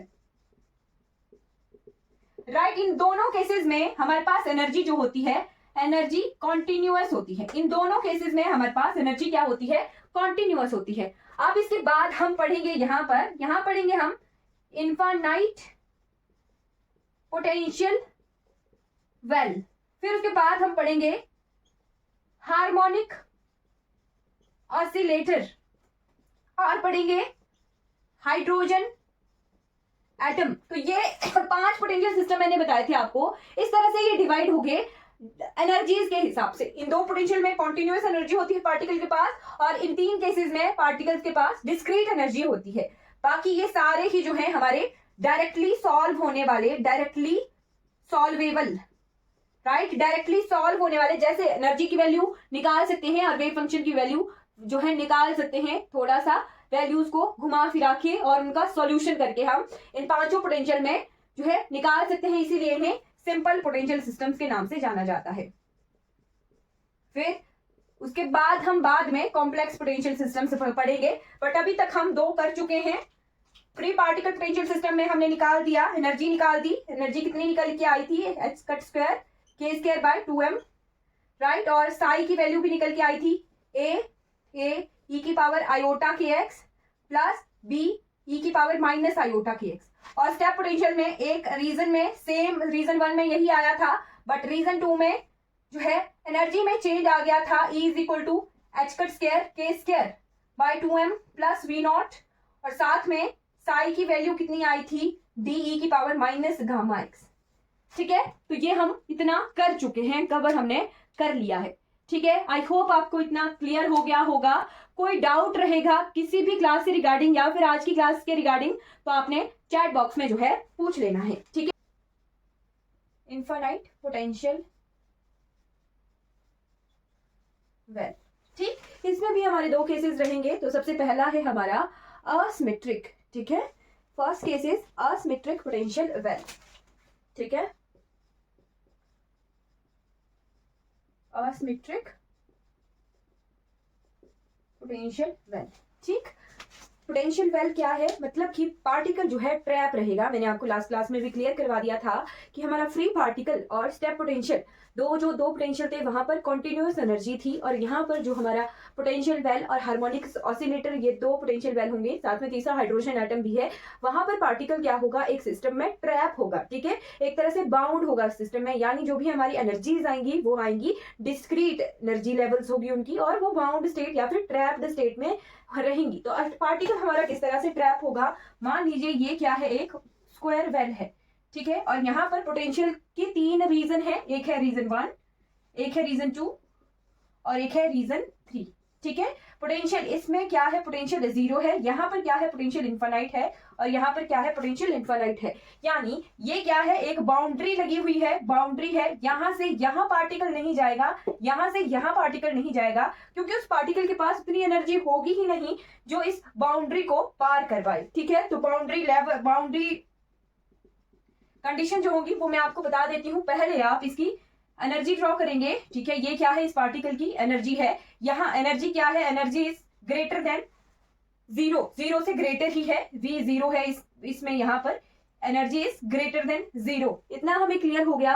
अब इसकी बाउंड्रीज देख लेते हैं। तो बाउंड्रीज में क्या होता है, 2 पोटेंशियल वेल हम देखेंगे। यहाँ क्या होता है, ये बाउंड्री जो है ये यहाँ से शुरू होती है, ये इसका ओरिजिन, यानी इस पॉइंट को हम x = 0 पुट करेंगे। ठीक है, यानी जो हमारा पोटेंशियल डिस्ट्रीब्यूटेड है वो 0 से लेके a के बीच में डिस्ट्रीब्यूटेड है, 0 और a के बीच में डिस्ट्रीब्यूटेड है। जब दूसरा पोटेंशियल वेल हम देखेंगे तो ओरिजिन हम बिल्कुल सेंटर में लेंगे और वो सेंटर से दोनों तरफ बराबर डिस्ट्रीब्यूटेड होगा पोटेंशियल। तो ये डिफरेंस है इसके ओरिजिन में। यहाँ ओरिजिन इस पॉइंट को कंसीडर कर रहे हैं, ठीक, और इस पॉइंट से और पोटेंशियल जो है यहाँ तक फैला हुआ है और कितना पोटेंशियल है, 0 पोटेंशियल है, ठीक है। और यहाँ क्या है, इनफाइनाइट पोटेंशियल है, यानी जो कोई भी पार्टिकल है मान लो तो ये यहीं का यहीं घूमता रहेगा, इसके पास इतनी एनर्जी नहीं आएगी कि इस वेल से, ठीक है, इस पोटेंशियल से ये दूसरी तरफ जा पाए, ठीक। तो अब हमने इसकी फिगर देख ली, ठीक है। अब इसकी एनर्जी देख लेते हैं।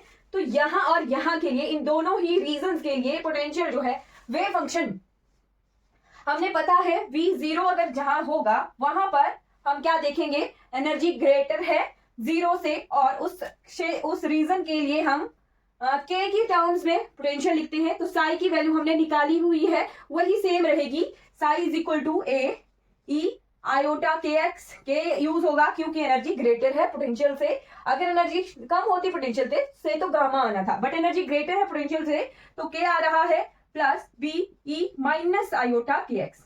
तो इस रीजन के लिए ये वेव फंक्शन आ गया, और इन दोनों रीजन के लिए जो वेव फंक्शन रहेगा हमारा वो रहेगा 0, psi 1 equal to psi 3 equal to 0, ठीक है। वेव फंक्शन हमने निकाल लिया। अब सेकेंड काम क्या होता है पोटेंशियल सिस्टम में, एनर्जी निकालना, ठीक है। तो एनर्जी कैसे निकालेंगे हम, ओके, इसको सॉल्व भी करना है। अभी तो ये है वेव फंक्शन की जनरल टर्म है, अब इसे सॉल्व करेंगे, बाउंड्री कंडीशन लगा लेते हैं, ठीक है। तो इसको सॉल्यूशन हमने इस तरह से निकाला था, psi 2 is equal to a sine के x plus b cos of k x, ठीक है। बाउंड्री क्या है, 0 टू a, ठीक है, 0 टू a तक जो है हमारा x जो है x इक्वल टू 0 और x इक्वल टू a, ऐसे डिस्ट्रीब्यूटेड है ये सिस्टम, ठीक। तो इसे अगर सॉल्व करना चाहें तो साई 2 की जो वैल्यू रहेगी वो आएगी a साइन के एक्स के बराबर। याद कर लेना, ज्यादा डिफिकल्ट नहीं है, साइन के एक्स ही रहेगा, ठीक है। ये टर्म हमारी 0 हो जाएगी कॉस के एक्स, ठीक। तो a साइन एक्स में जब इन वैल्यूज को पुट करेंगे तो k की वैल्यू क्या आएगी, k is equal to n pi by a, ठीक है। k क्या आ जाएगा, n पाई बाई a, तो n पाई बाई a को यहाँ पुट कर देते हैं, तो ये आ गया sine 2a sine of n pi by a, ठीक है, n pi by a into X, right. तो ये आ गई इसकी वेव फंक्शन की वैल्यू, राइट। अब इसे फिर से सॉल्व करते हैं। अब यहाँ x डिसॉल्व हो जाएगा, कैसे, इसमें बाउंड्रीज हम पुट करेंगे तब, right.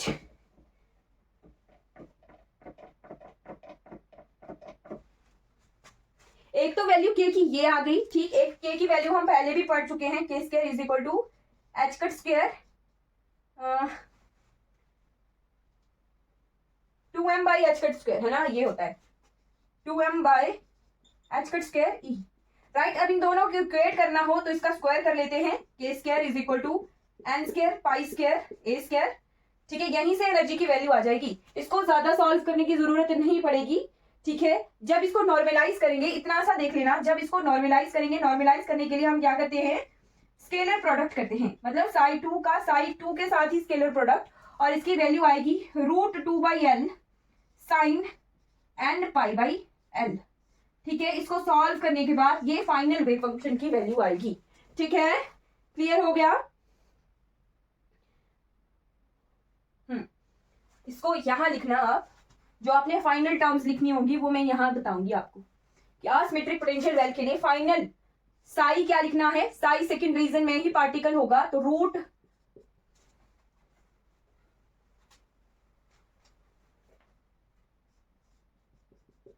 √2/l sine of n pi by l, और जो एनर्जी होगी वो यहां से निकलेगी। ये दोनों इक्वेशन को हम इक्वेट करते हैं, तो 2m e by H cut square is equal to n square pi square by a square. अब ये 2m यहां चला जाएगा, राइट, और h कट ऊपर चला जाएगा, en is equal to n square pi square H cut square divided by 2m a square. और ये जो एनर्जी है ये आगे तक सेम रहने वाली है जितने भी इक्वेशंस हम सॉल्व करेंगे।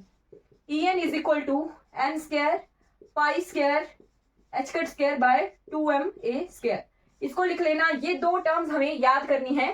क्वेश्चन किस तरह का आएगा वो मैं आपको बताऊंगी अभी, बट ये दो टर्म्स लिख लेना, ये इंपॉर्टेंट है। सारा डिराइव करने के बाद ये क्वेश्चन जो जनरल इक्वेशन है ये, और ये जो डायग्राम है, बस इसमें एक चीज पहचाननी होती है कि हमारा ओरिजिन जो है वो जीरो से, जीरो जो है वो यहाँ पॉइंट पर है, बीच में नहीं है, पॉइंट पर है।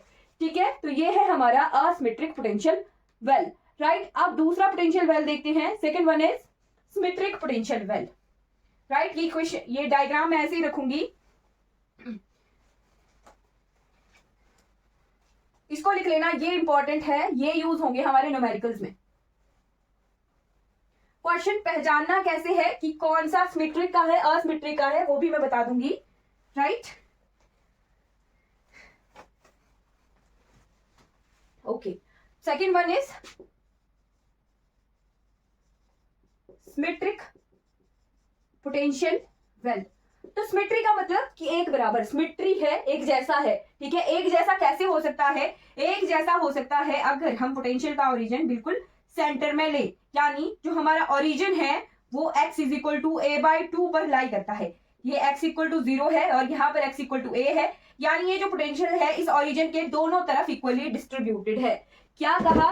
सिमेट्रिक पोटेंशियल वेल का मतलब ये हुआ कि जो हमारा पोटेंशियल v0 है वो ओरिजिन a/2 से दोनों तरफ इक्वली जो है डिस्ट्रीब्यूटेड है, दोनों तरफ एक बराबर फैला हुआ है, राइट। तो यहाँ पर भी तीन केसेस आएंगे, यही चीज सेम, psi1 और psi3 जो है 0 हो जाएंगे क्योंकि दोनों तरफ क्या है, पोटेंशियल इन्फिनाइट है। psi1 equal to psi3 is equal to 0, right. और psi2 की वैल्यू, तो psi2 के यहाँ पर दो केस बनेंगे, राइट। वही सेम केस आ जाएगा, ये a e की power iota K x plus b e की power minus iota K x, ये हम निकाल चुके हैं, राइट। और इसका सॉल्यूशन भी हमने कैसे निकाला था?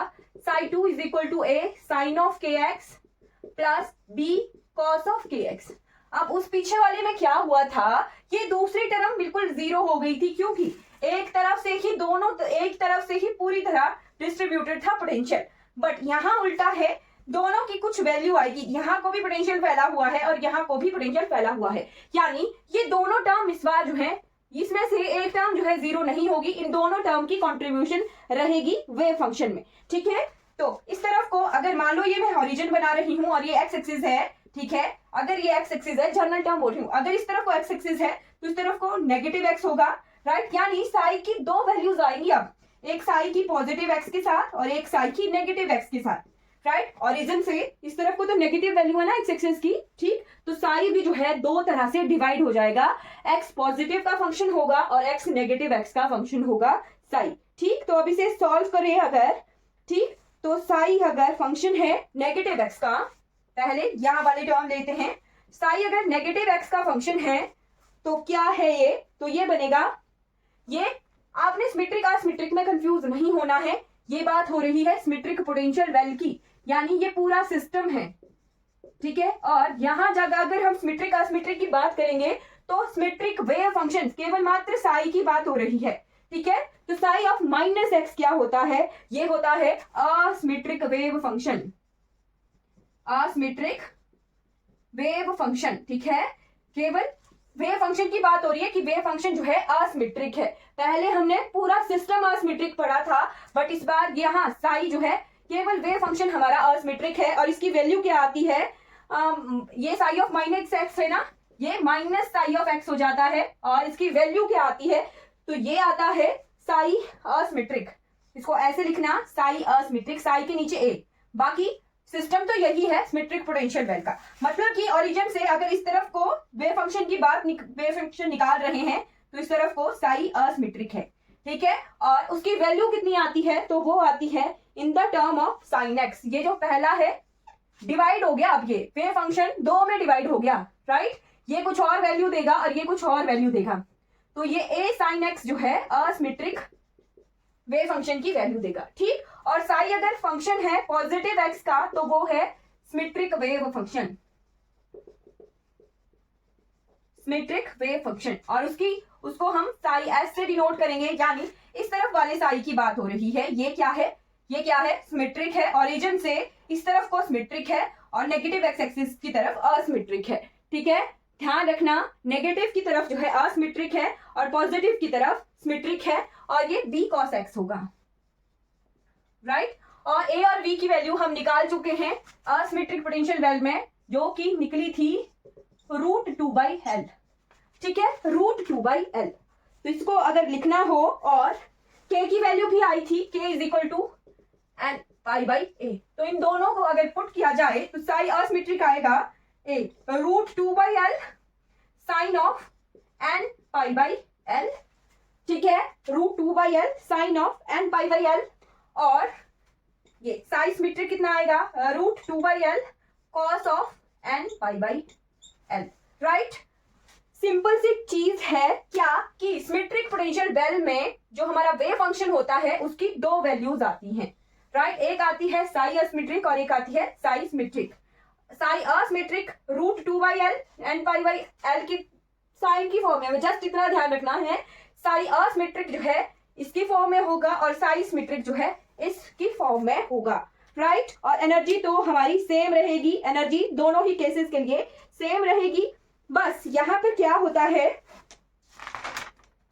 ओके, जो हमारा n होता है ना, ये n n n, यहाँ साई सिमेट्रिक में n जो है ऑड टर्म्स होगी, n क्या होगा, ऑड होगा, यानी 1 3 5 7 ऐसे होगा, और यहाँ होगा n इवन, यानी 2 2 4 6 8 ऐसे होगी n की टर्म्स, बस ऐसे डिवाइड हुआ, राइट। एनर्जी सेम रहेगी दोनों ही केसेस में, दैट इज En, जो कि हम निकाल भी चुके हैं। इस वाली टर्म को हम k² = 2m/h², इससे इक्वेट करते हैं और वो निकल के आती है n² π² h²/2ma², राइट। तो यहाँ पर अगर हम पुट करें n की वैल्यू, n अगर पुट करें 1 तो किसके लिए आएगी, साई सिमेट्रिक के लिए। E1 जो है किसके लिए आएगी, n ऑड है यानी साई सिमेट्रिक है, और π² h² 2ma²। अगर n की वैल्यू पुट करें 2, अगर n की वैल्यू पुट करें, यहाँ n = 1 पुट किया, n की वैल्यू करें पुट 2, तो E2 = 4, n की जगह 2 का स्क्वायर 4 π² h² 2ma², राइट। ये लिख लिया होगा आपने, ये लिख लेना। अगर n की वैल्यू पुट करें 3, n की वैल्यू 2 पुट करी तो वो साई असिमेट्रिक के लिए है, ये साई सिमेट्रिक के लिए है, ये साई सिमेट्रिक के लिए ऑड। E3 = 9 π² h² 2ma²। ऐसे एनर्जी डिस्ट्रीब्यूटेड होगी, और वेव फंक्शन भी हमने देख लिया। आप अगर इन वेव फंक्शंस को ड्रॉ करना हो हमें, तो वो कैसे ड्रॉ करेंगे वो भी देख लेना, क्योंकि वहीं से ही क्वेश्चन आने की पॉसिबिलिटी हो सकती है। फिगर दे देंगे और पूछेंगे ये साई सिमेट्रिक है, असिमेट्रिक है, राइट। ध्यान रखना है, कॉस की फॉर्म में अगर वेव फंक्शन है तो वो है हमारा साई सिमेट्रिक, और साइन की फॉर्म में अगर वेव फंक्शन है तो वो है साई असिमेट्रिक।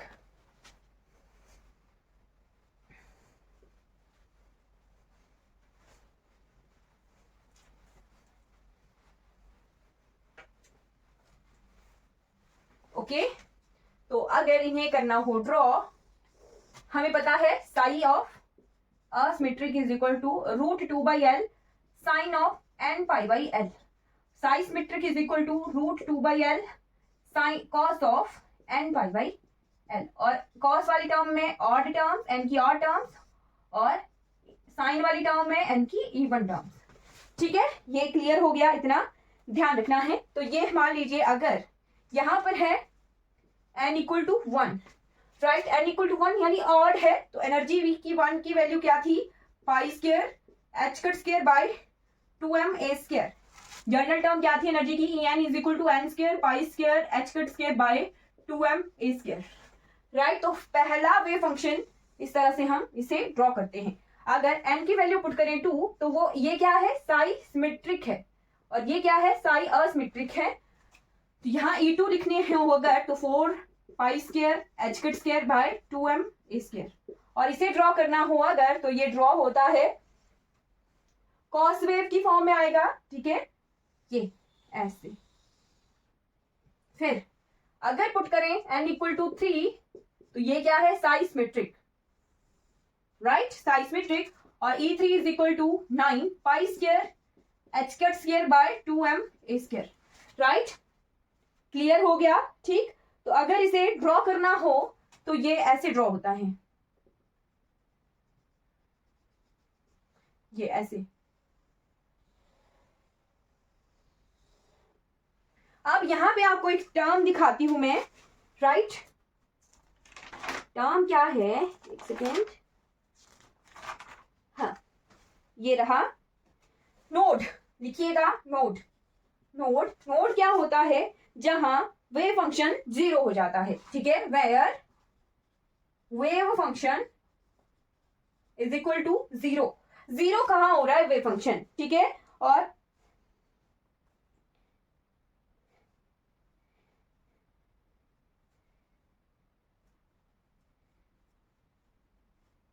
हाँ चलो ये देख लेते हैं पहले।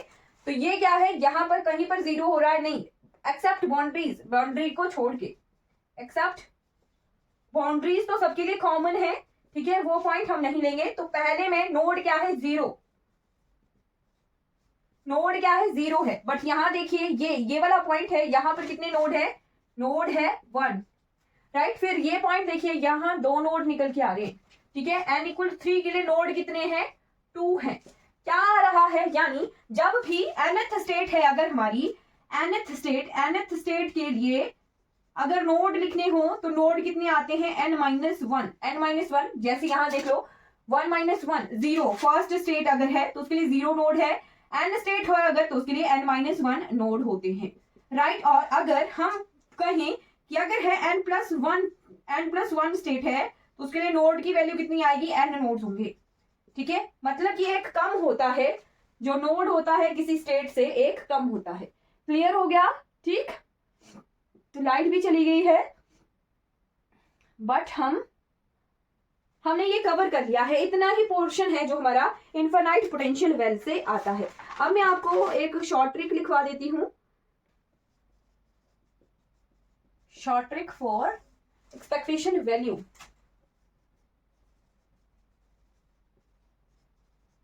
ऑफ पोजीशन, सिर्फ पोजीशन की एक्सपेक्टेशन वैल्यू की शॉर्ट ट्रिक है ये, ठीक है। पोजीशन की क्या होती है, ये सिंबल मैंने आपको लिखाया था कि किसी वेक्टर को हम अगर इस सिंबल के अंदर लिखते हैं तो वो एक्सपेक्टेशन वैल्यू होती है, यानी एवरेज होती है, राइट। तो यहां पर लिखना आप पहला case, asymmetric potential well. Asymmetric potential well के लिए कितनी होती है expectation value, width divided by 2, width divided by 2, यानी जो बाउंड्री दी है ना, बाउंड्री डिवाइडेड बाय 2। मान लीजिए आपके पास बाउंड्री दी है 0 to a, तो 0 to a के लिए क्या आ जाएगी expectation value of position a by 2। मान लीजिए आपके पास दी है बाउंड्री 0 to 2a, राइट, तो 2a डिवाइडेड बाय 2 a आ जाएगी एक्सपेक्टेशन वैल्यू ऑफ पोजीशन। सिर्फ एक्सपेक्टेशन वैल्यू ऑफ पोजीशन की बात हो रही है ये, राइट, पोजीशन की एक्सपेक्टेशन वैल्यू की ट्रिक है ये।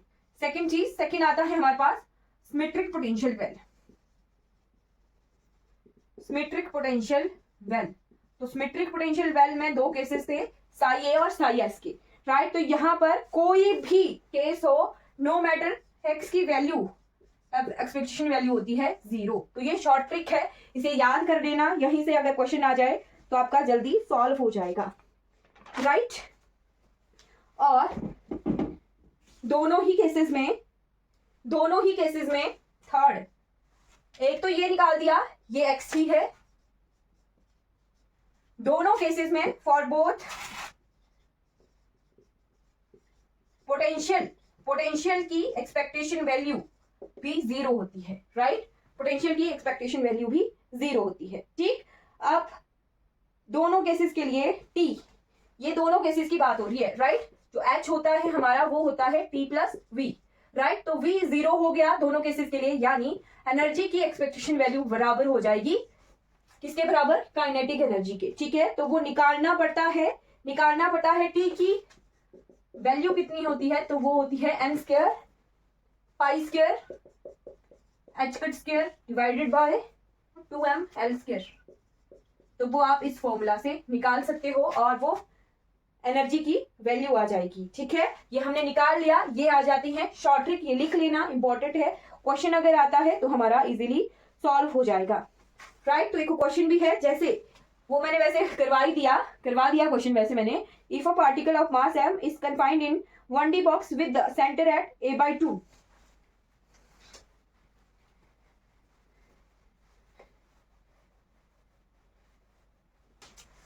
with center at a/2, right?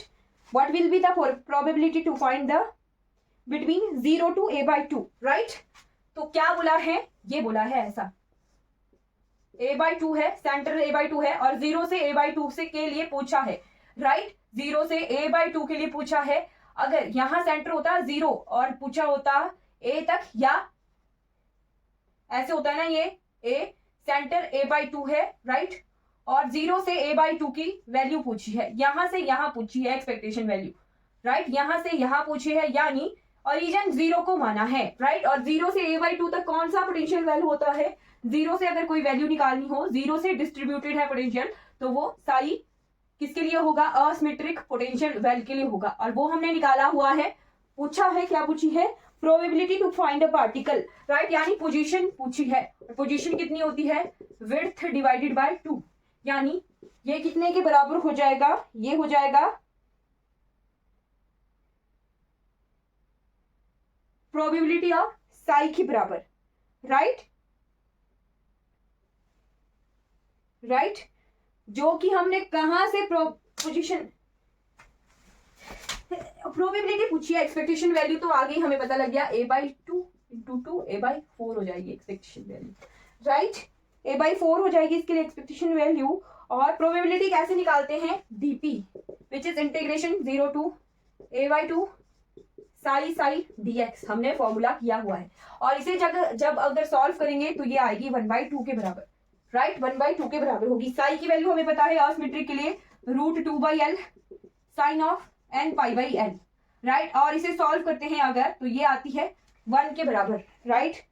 1 के बराबर आती है। और इसमें पुट करनी है हमने 0 to a/2 limit dx into dx होगा, तो ये 1 हो जाएगा अगर, तो इसकी इंटीग्रेशन सॉल्व होके x आ जाएगी, और a/2 माइनस 0, तो ये आ जाएगी a/2, 1/a इंटू a/2 1/2 आ जाएगी इसकी प्रोबेबिलिटी, राइट? तो इस तरह के क्वेश्चन आते हैं जो कि हम सॉल्व कर सकते हैं, राइट? ओके, तो हमने जितना पोटेंशियल वैल्यू से पढ़ना था वो हमने कवर कर लिया है। शॉर्ट ट्रिक आपको मैंने लिखवा दी है, okay? Ground state of harmonic oscillator, right? और इसकी एनर्जी हमने निकाली थी। एनर्जी क्या थी? एनर्जी थी, चलिए यहां लिख लेती हूँ, En क्या था? n plus half h cut omega. तो En ग्राउंड स्टेट के लिए n की वैल्यू क्या है? 0 है, तो E0 कितना आएगा? E is equal to 0 plus half h cut omega, right? Half h cut omega. एक चीज मेरे को बताना भूल गई है, मैं यहीं पे बता दूंगी, यहाँ खाली रखती हूँ मैं इसको, right? Second one is 1 ket. तो 1 कैट इस तरह से लिखेंगे। 1 कैट क्या है हमारे पास? First excited state, right? First excited state. तो फर्स्ट एक्साइटेड स्टेट को अगर ड्रॉ करना हो तो वो कैसे आएगा? x इक्वल टू 0, ये है एनर्जी, तो ये आता है इस तरह से।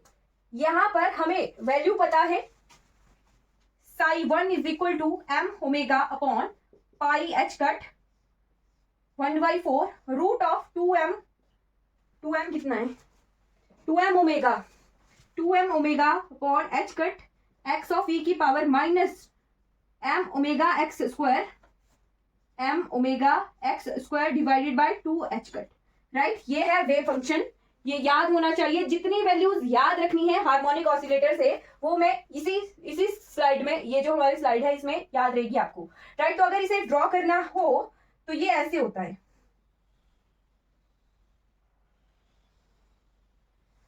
राइट? 0, ये x की वैल्यू अगर 0 हो जाए, यहां x है ना बीच में, अगर x 0 पे ये सारा वेव फंक्शन जो है 0 हो जाता है, सिंपल सी बात, राइट? x अगर 0 पुट करते हैं तो सारा वेव फंक्शन जो है 0 हो जाता है, फर्स्ट एक्साइटेड स्टेट। और इसकी एनर्जी लिखनी हो, एनर्जी कितनी होगी? एनर्जी होगी हमारी E1, n को 1 पुट करना हो, E1 is equal to 1 plus 1 3/2 h cut omega, तो ये क्या है, एनर्जी है फर्स्ट एक्साइटेड स्टेट की, राइट।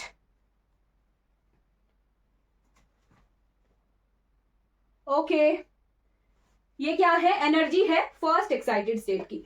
तो इतना याद होना चाहिए, ground state of harmonic oscillator and first excited state of harmonic oscillator, और इनकी एनर्जी और वेव फंक्शंस हमने लिख लिए हैं बोर्ड पर, राइट। फिर एक चीज आती है, इन एनर्जीज के बीच में गैप कितना है, ये कई बार क्वेश्चन आ सकता है, राइट। तो यहां ड्रॉ कर लेते हैं वो।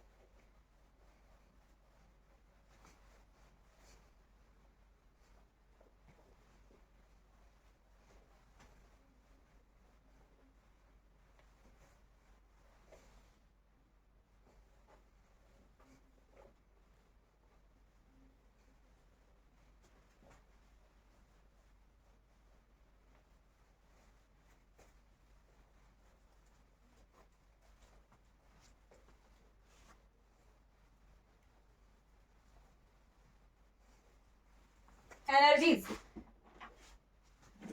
ड्रॉ करनी पड़ेगी, ठीक है। जैसे एनर्जी ऑफ हार्मोनिक ऑसिलेटर कितनी थी, En is equal to n plus half h cut omega, n zero put किया, e zero is equal to half h cut omega. इसे नीचे से ड्रॉ करते हैं, राइट, ग्राउंड स्टेट को नीचे से ड्रॉ करते हैं,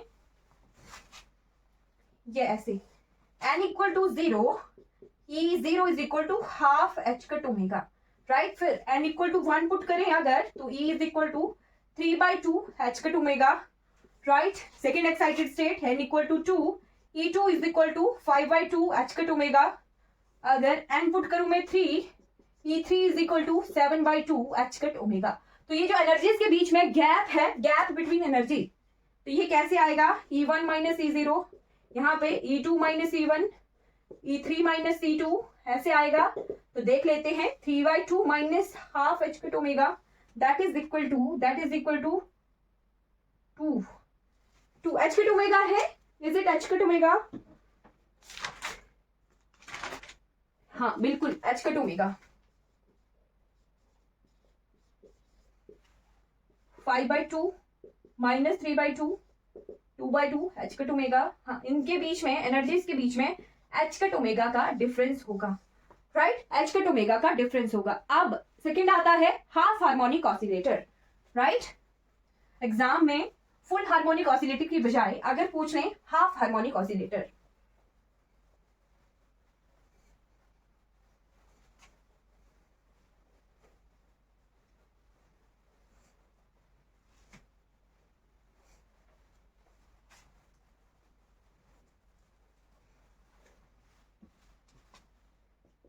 half harmonic oscillator, right, half harmonic oscillator.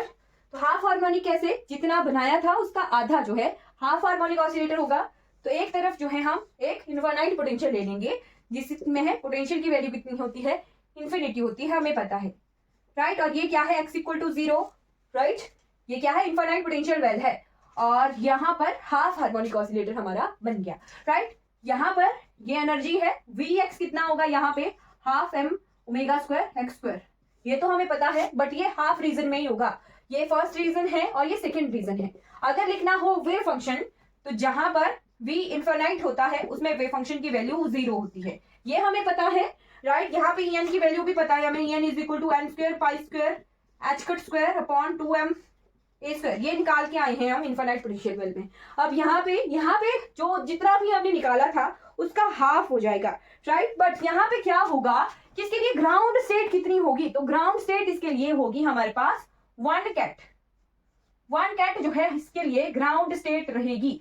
और जितने भी इवन स्टेट्स जो होंगी वो इनवैलिड होंगी, राइट, इनवैलिड होंगी, यानी 0 कैट इनवैलिड है, 2 कैट इनवैलिड है, 4 कैट इनवैलिड है, 6 कैट इनवैलिड है, ये सारे क्या है, इनवैलिड है इसके लिए। और 1 कैट इसके लिए ग्राउंड स्टेट रहेगी, यानी साई1 जो है इसके लिए ग्राउंड स्टेट रहेगा। तो साई1 हम निकाल के आए हैं m omega by pi h cut की power 1/4 root of 2m omega divided by H cut into x and e की power minus m omega x square divided by 2 h cut. ये साई1 की वैल्यू हम निकाल के आए हैं हार्मोनिक ऑसिलेटर में, ठीक है। तो अगर इसकी एनर्जी लिखनी हो तो एनर्जी कितनी आ जाएगी, En is equal to n plus half h cut omega, यानी E1 इसके लिए ग्राउंड स्टेट है तो मैं ऐसे लिख लेती हूँ, E1 अगर इसके लिए ग्राउंड स्टेट है तो इसकी कितनी एनर्जी आएगी, 1 plus half 3/2 h cut omega इसके लिए क्या है, ग्राउंड स्टेट है, राइट। जिसे मैं ऐसे ड्रॉ कर लूं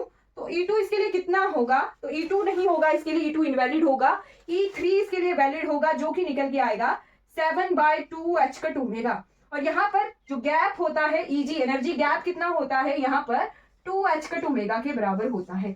जब हार्मोनिक ऑसिलेटर हाफ हो गया तो गैप जो है वो डबल हो जाएगा। Okay, clear. और अगर इसे ड्रॉ करना हो तो इसे इस तरह से ड्रॉ करेंगे, 0 से शुरू होगा और ये ऐसे, ये जो है ये हाफ हार्मोनिक ऑसिलेटर है।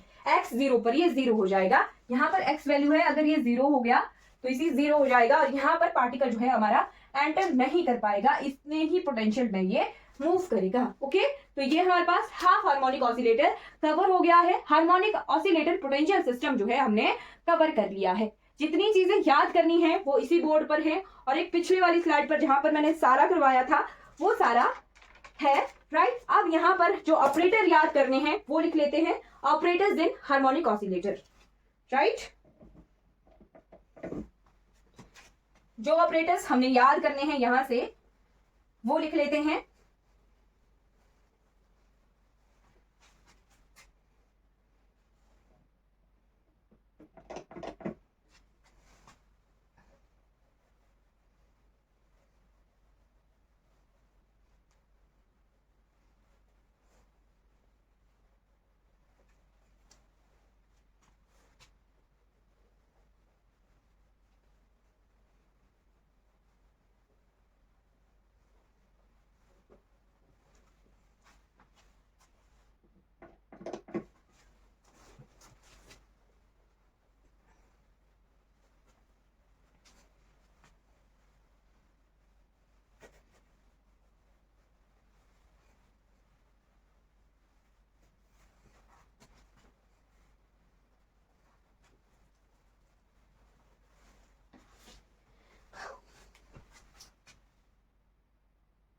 Operator in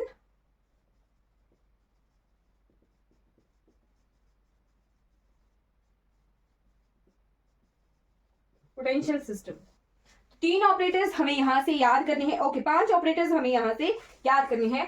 first one is number operator, जिसे हम n से डिनोट करते हैं, राइट। अगर ये n किसी nth कैट पर जो है लगता है, जैसे 0 कैट इसकी ग्राउंड स्टेट थी, 1 कैट इसकी एक्साइटेड स्टेट थी, 2 कैट ऐसे आएगा, राइट। तो ये अगर n पुट कर दे हम तो ये n कैट आ जाएगा, राइट। n कैट है मतलब कि ये हार्मोनिक ऑसिलेटर के लिए वेव फंक्शन है, राइट। इसे साई n लिखेंगे, राइट। n कैट का मतलब क्या है, wave function of harmonic oscillator.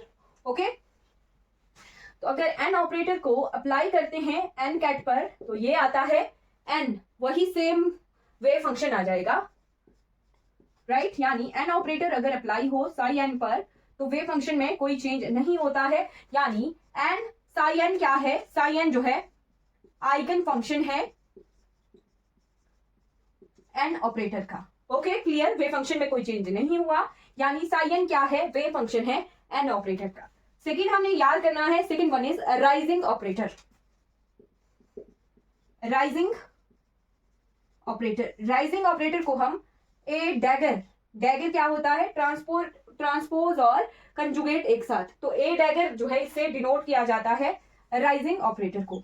और राइजिंग का क्या मतलब है, एक स्टेट ऊपर चले जाना, राइट। एक स्टेट ऊपर चले जाना, ध्यान रखना है, राइजिंग का यही मतलब से ही हमने याद रखना है कि एक स्टेट ऊपर चला जाएगा। ओके, तो अगर ए डैगर को हम अप्लाई करते हैं एन कैट पर तो ये क्या आता है, ये आता है n+1।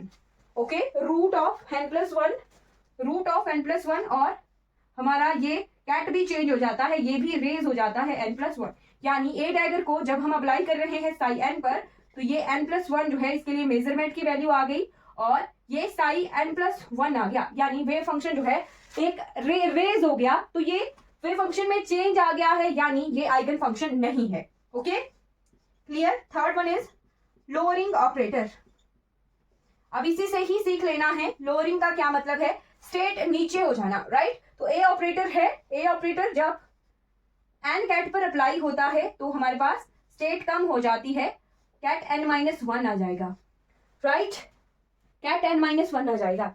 फॉर एग्जाम्पल जैसे यहाँ मैं अभी बता देती हूँ आपको, ए को अप्लाई किया साई एन पर और ये रूट n-1 आया और ये साई n-1 आ गया, यानी स्टेट क्या होगी हमारे पास, कम होगी।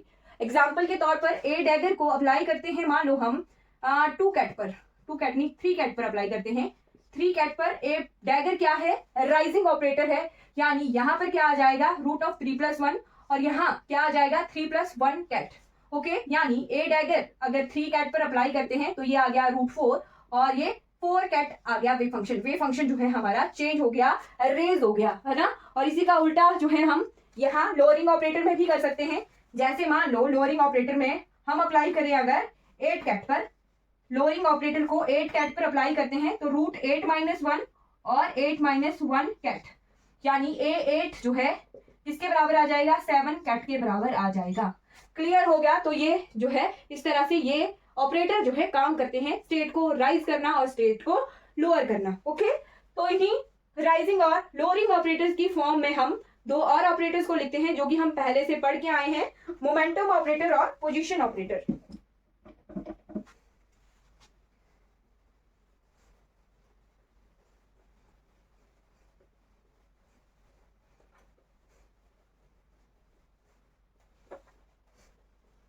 इन्हीं की फॉर्म में लिखना है, डैगर और सॉरी राइजिंग और लोअरिंग ऑपरेटर्स की ही फॉर्म में लिखना है।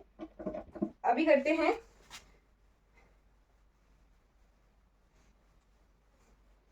तो मिटती नहीं है, पता नहीं कैसी इंक आ गई।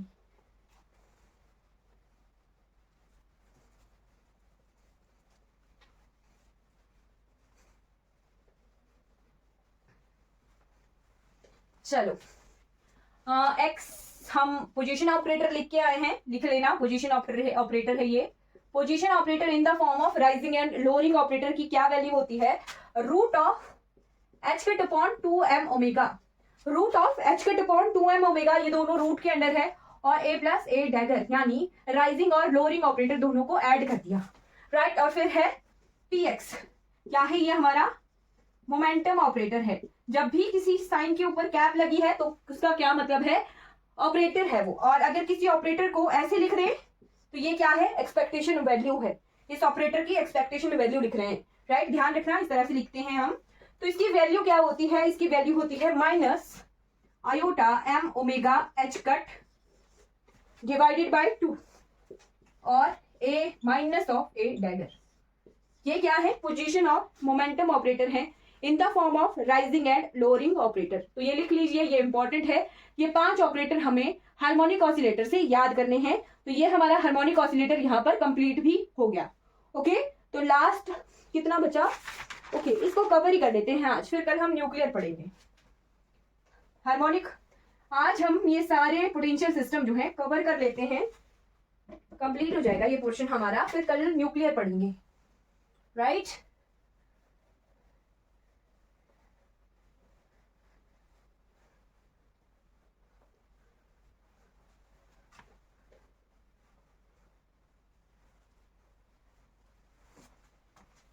चलिए, hydrogen atom potential system, 5th potential system आ गया हमारे पास, हाइड्रोजन एटम पोटेंशियल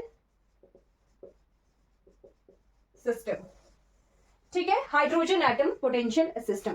तो क्या है ये सिस्टम, जस्ट ये है कि हाइड्रोजन का प्रोटॉन जो है उसके बाहर एक इलेक्ट्रॉन जो है घूम रहा है r डिस्टेंस पर, राइट। ये क्या है, रेडियस है इस हाइड्रोजन एटम का, ओके। तो यहाँ पर हम 2 चीजें करेंगे, 2 चीजें क्या, कि जो वेव फंक्शन आएंगे वो हमारे स्फेरिकल पोलर कोऑर्डिनेट्स में होंगे, राइट, और 3D में होंगे। जो भी वेव फंक्शन होगा हमारा, वेव फंक्शन वो 3D में होगा और स्फेरिकल पोलर कोऑर्डिनेट्स में होगा। इसका क्या मतलब है, जैसे हम लिखते थे h ऑफ साई r और ये आ गया e ऑफ साई r, ये क्या है, श्रोडिंगर वेव इक्वेशन है, श्रोडिंगर वेव इक्वेशन है, क्लियर। अब इसे ये किसमें है, 1D में है, स्फेरिकल पोलर कोऑर्डिनेट्स की फॉर्म में, राइट। यहाँ डिफाइन नहीं है, ये r पोजीशन है, राइट। बट अगर इसे लिखे हम r, 1D में है ये r थीटा फाई, और ये आता है e psi of r theta phi. तो ये क्या है, 3D में है श्रोडिंगर वेव इक्वेशन। क्लियर हो गया। इस तरह से हम जो है इस हाइड्रोजन एटम के लिए श्रोडिंगर वेव इक्वेशन लिखते हैं। और इसे अगर इन the form of differential equation लिखना हो तो वो आता है, इसे याद मत करना, इसके बाद जो इक्वेशन आएगी उसे याद करना है, right. Minus H cut square by 2 mu. Mu क्या है यहाँ पर, म्यू है रिड्यूस्ड मास। रिड्यूस्ड मास, अब हाइड्रोजन है, प्रोटॉन और इलेक्ट्रॉन दोनों है यहाँ पर, तो mass of proton into mass of electron divided by mass of proton plus mass of electron, ये रिड्यूस्ड मास के बराबर होता है, राइट। इसे जनरल फॉर्म में m1 m2 divided by m1 plus m2 इस तरह से भी लिखते हैं, राइट। बट यहाँ पे हाइड्रोजन एटम में प्रोटॉन और इलेक्ट्रॉन की डायरेक्ट बात हो रही है, तो हम रिड्यूस्ड मास इस फॉर्म में लिखेंगे। क्लियर। तो अब इस इक्वेशन को डिफरेंशियल की फॉर्म में लिख लेते हैं, ये याद नहीं करनी है, राइट। चलिए जो याद करनी है वही लिखवा देती हूँ मैं direct. H cut square by 2 mu minus है यहाँ पर into curly square by curly r square mu r और plus l into L plus one h cut square divided by 2 mu r square plus v r into mu r is equal to e mu r, right. ये energy है इसके लिए, ये वाला portion और ये वाला पोर्शन, राइट। क्लियर हो गया। तो ये इक्वेशन आपको याद करनी है। एल क्या है यहाँ पे, NLM angular momentum, magnetic moment, angular moment, और एन क्या होता है, प्रोटॉन नंबर होता है, ठीक है। तो ये हम न्यूक्लियर में करेंगे क्लियर कि NLM किस तरह से चेंज होता है, वहां पर देखेंगे। बट अभी के लिए हमें इतना पता है, जो हम SPD KLM लिखते थे ना, ये देख लेना KLM, इसके लिए n अगर 1 है, राइट, N0 ऐसे लिखते थे, SPD N0 L0 M0, right. फिर लिखते थे n इक्वल टू 1, L की 2 वैल्यू आ गई 0 1 और M की 3 वैल्यू आ गई -1 0 +1, राइट। वैसे ही N3 के लिए L की 3 वैल्यू आ जाती थी 0 1 2, है ना। N2 के लिए इस तरह से चेंज होता था, राइट। तो ये NLM वही है, spin magnetic movement, angular magnetic movement, और एंड क्या है, नंबर है, राइट। तो इसका सॉल्यूशन, इसको हम क्लियर कहाँ करेंगे, न्यूक्लियर में ज्यादा क्लियर होगा, कल हम न्यूक्लियर पढ़ेंगे। बट यहाँ पर NLM 1 और 2 का ही लिखना है आपने, ये लिख भी लेना N0 और N1 के लिए L की वैल्यू और M की वैल्यू, राइट। इसका सॉल्यूशन लिख लेते हैं जो कि हमें याद करना है। इस इक्वेशन का नाम क्या है वो भी लिख लेना, जिसे बोलते हैं central radial equation for hydrogen atom. Central radial equation for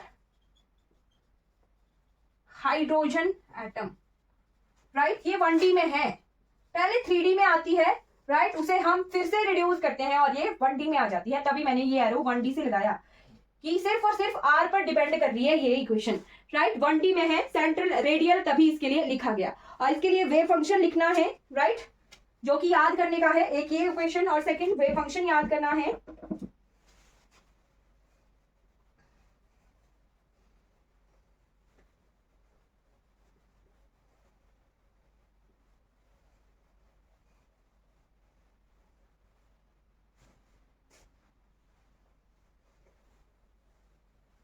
okay, तो वेव फंक्शन कैसे याद लिखना है, Sai NLM, okay, Sai NLM into R theta phi which is equal to R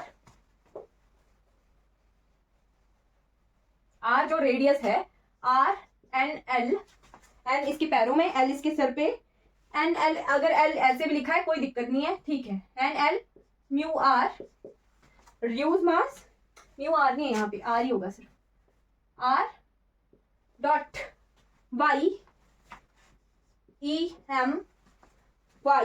EM theta phi. तो ये याद करना है, इनके भी नाम है। एक पोर्शन जो है वो है रेडियल वेव फंक्शन, ये क्या है, रेडियल वेव फंक्शन, और ये क्या है हमारे पास, स्फेरिकल वेव फंक्शन, ये लिख लो, ये याद करनी है, ये दोनों इक्वेशन याद करनी है, राइट। अब इसकी और इसके सॉल्यूशन लिखेंगे। अभी के लिए हमने इसका वेव फंक्शन लिखा, इसके बाद इनके सॉल्यूशन लिखेंगे। दो चीजें ये होगी याद करने के लिए, थर्ड एनर्जी याद करनी है और इनके सॉल्यूशन याद करने हैं, ठीक है। सॉल्यूशन यही है, वेव फंक्शन जो निकाला हमने, इनकी वैल्यूज है कुछ, वो याद करनी है, वो मैं बता दूंगी।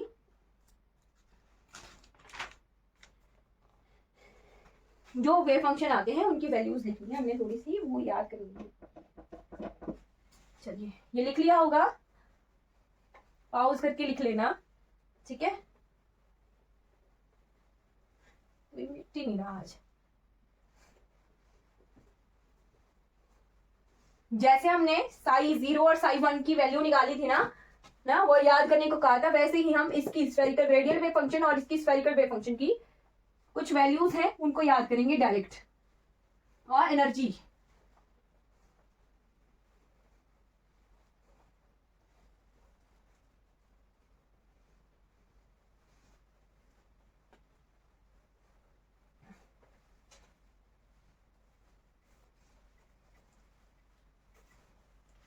ओके।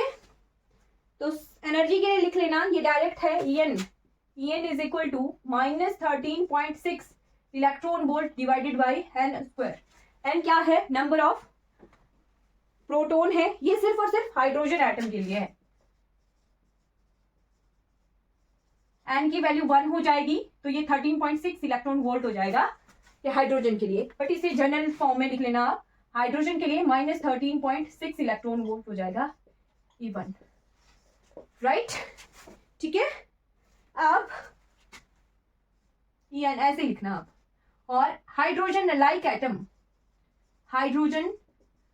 एटम यानी हीलियम प्लस एक इलेक्ट्रॉन निकल गया, लिथियम प्लस प्लस 2 प्लस, है ना, यहां से 2 इलेक्ट्रॉन निकल गए, तो वो हाइड्रोजन की तरह उसका स्ट्रक्चर बन गया। उसके लिए क्या आ जाएगी? En is equal to -13.6 n square into Z electron volt. Z क्या है? एटॉमिक नंबर, ठीक है, Z स्क्वायर है यहाँ पे, Z स्क्वायर। ये एनर्जी है हाइड्रोजन लाइक एटम के लिए, और हाइड्रोजन के लिए Z की वैल्यू तो 1 आ गई, ठीक है, तो ये मैंने डायरेक्ट लिख लिया, ओके, क्लियर हो गया। अब हम लिखते हैं ग्राउंड स्टेट और एक्साइटेड स्टेट, राइट। तो इसके लिए YnLm, Y1 0 0 कैसे आ गया?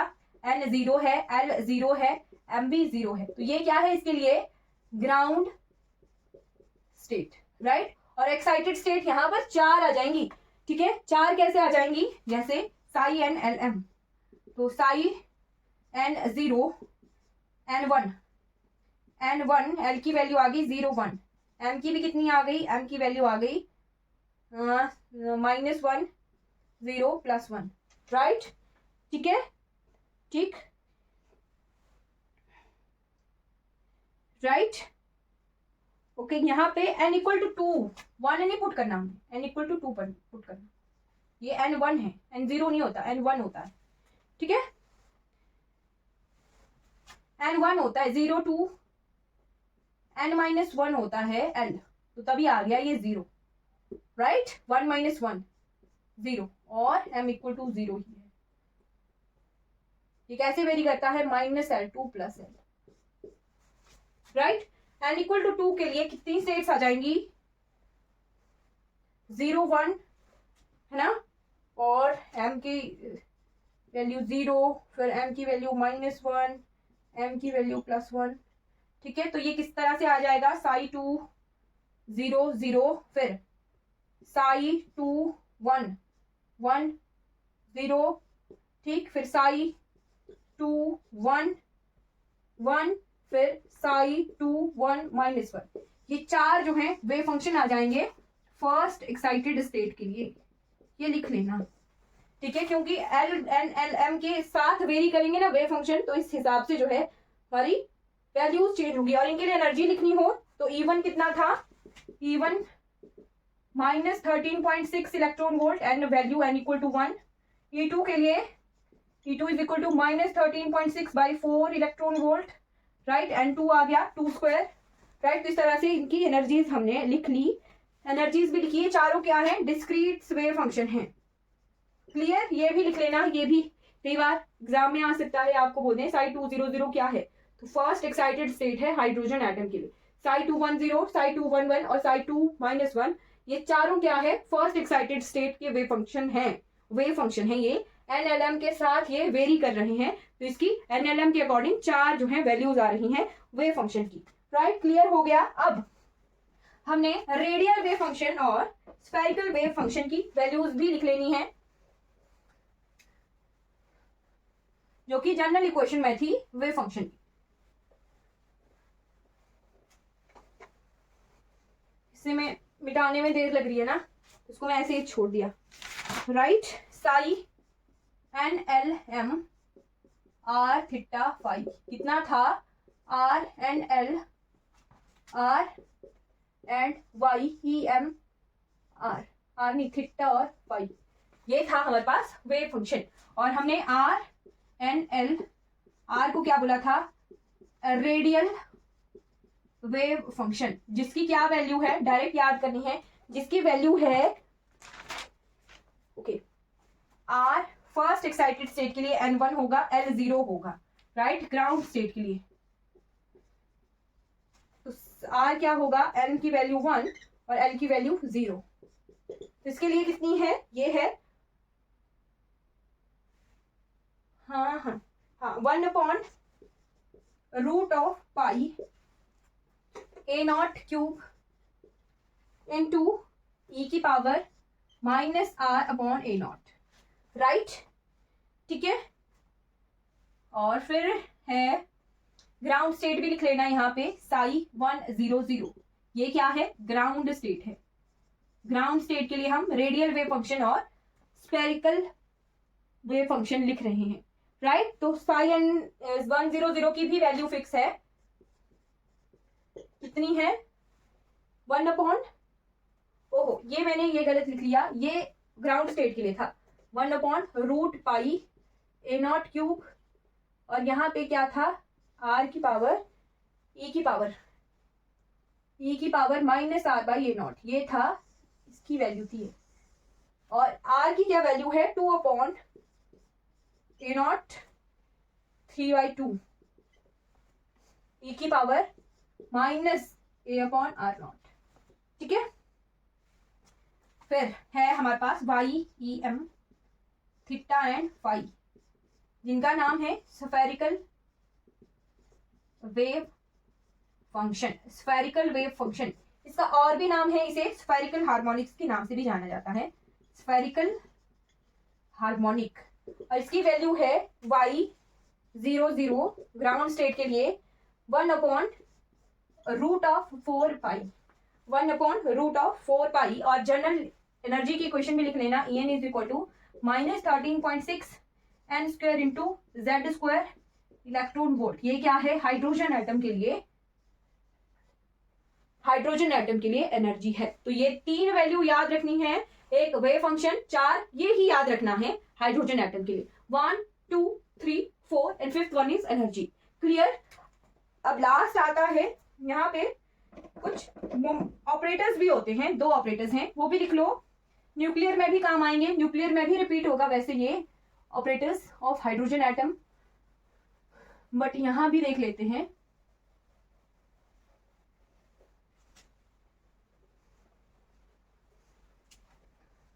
दो तरह के ऑपरेटर्स होते हैं, एक होता है ऑर्बिटल मोमेंटम और एक होता है स्पिन मोमेंटम।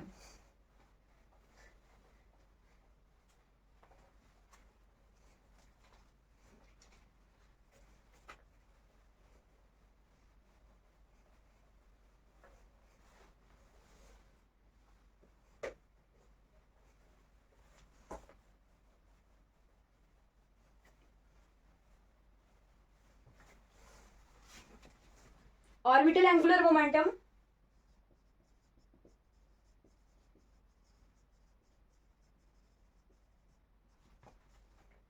और second one is spin angular momentum. इसे हम L से डिनोट करते हैं और इसे हम S से डिनोट करते हैं। तो ये LX I cap, LY J cap और LZ K cap, same SX I cap, S Y J cap and S Z K cap. तो यहां से दो चीजें इंपॉर्टेंट है, एक एल और एक एल जेड। इसे हम third component of orbital angular momentum ऐसे कहते हैं। जैसे हमने I3 देखा था ना, I3 आइसोस्पिन का थर्ड कंपोनेंट पार्टिकल में, वैसे ही है ये LZ ऑर्बिटल एंगुलर मोमेंटम का थर्ड कंपोनेंट। और SZ भी सेम है, third component off spin angular momentum, third component off spin angular momentum. Clear? तो इनकी वैल्यूज भी लिख लेना है। एल ऑफ साई, एल को अगर ऑपरेट करते हैं किसी वेव फंक्शन साई पर तो ये आता है root of L into L plus one h cut psi n L M. और अगर एल जेड को ऑपरेट करें किसी साई ऑपरेटर पर तो ये आता है M L h cut psi n L M. Same S को ऑपरेट करें किसी वेव फंक्शन पर तो ये आता है S into S plus one h cut psi n L M. और एस जेड को ऑपरेट करें किसी वेव फंक्शन पर तो ये आता है M S h cut psi n L M. ये लिख लीजिए, ठीक है। फिर इनके भी नाम हैं, ये root L into L plus one, ये क्या है? Magnitude of orbital angular momentum. और ये क्या है? एम एल एच कट, ये क्या है? Direction of orbital angular momentum. ठीक है, direction of orbital angular momentum. Clear? और यहां पर भी same, S into S plus one, ये क्या है? Magnitude off spin angular momentum. और एम एस एच कट क्या है? Direction off spin angular momentum. तो राइट, तो ये लास्ट पोर्शन है हमारा हाइड्रोजन एटम का। क्लियर? तो हमने 5 पोटेंशियल सिस्टम को कंप्लीटली कवर कर लिया है। अगर आपको कोई डाउट रहेगा क्लास से रिगार्डिंग तो आपने चैट बॉक्स में पूछ लेना है। Okay, good night.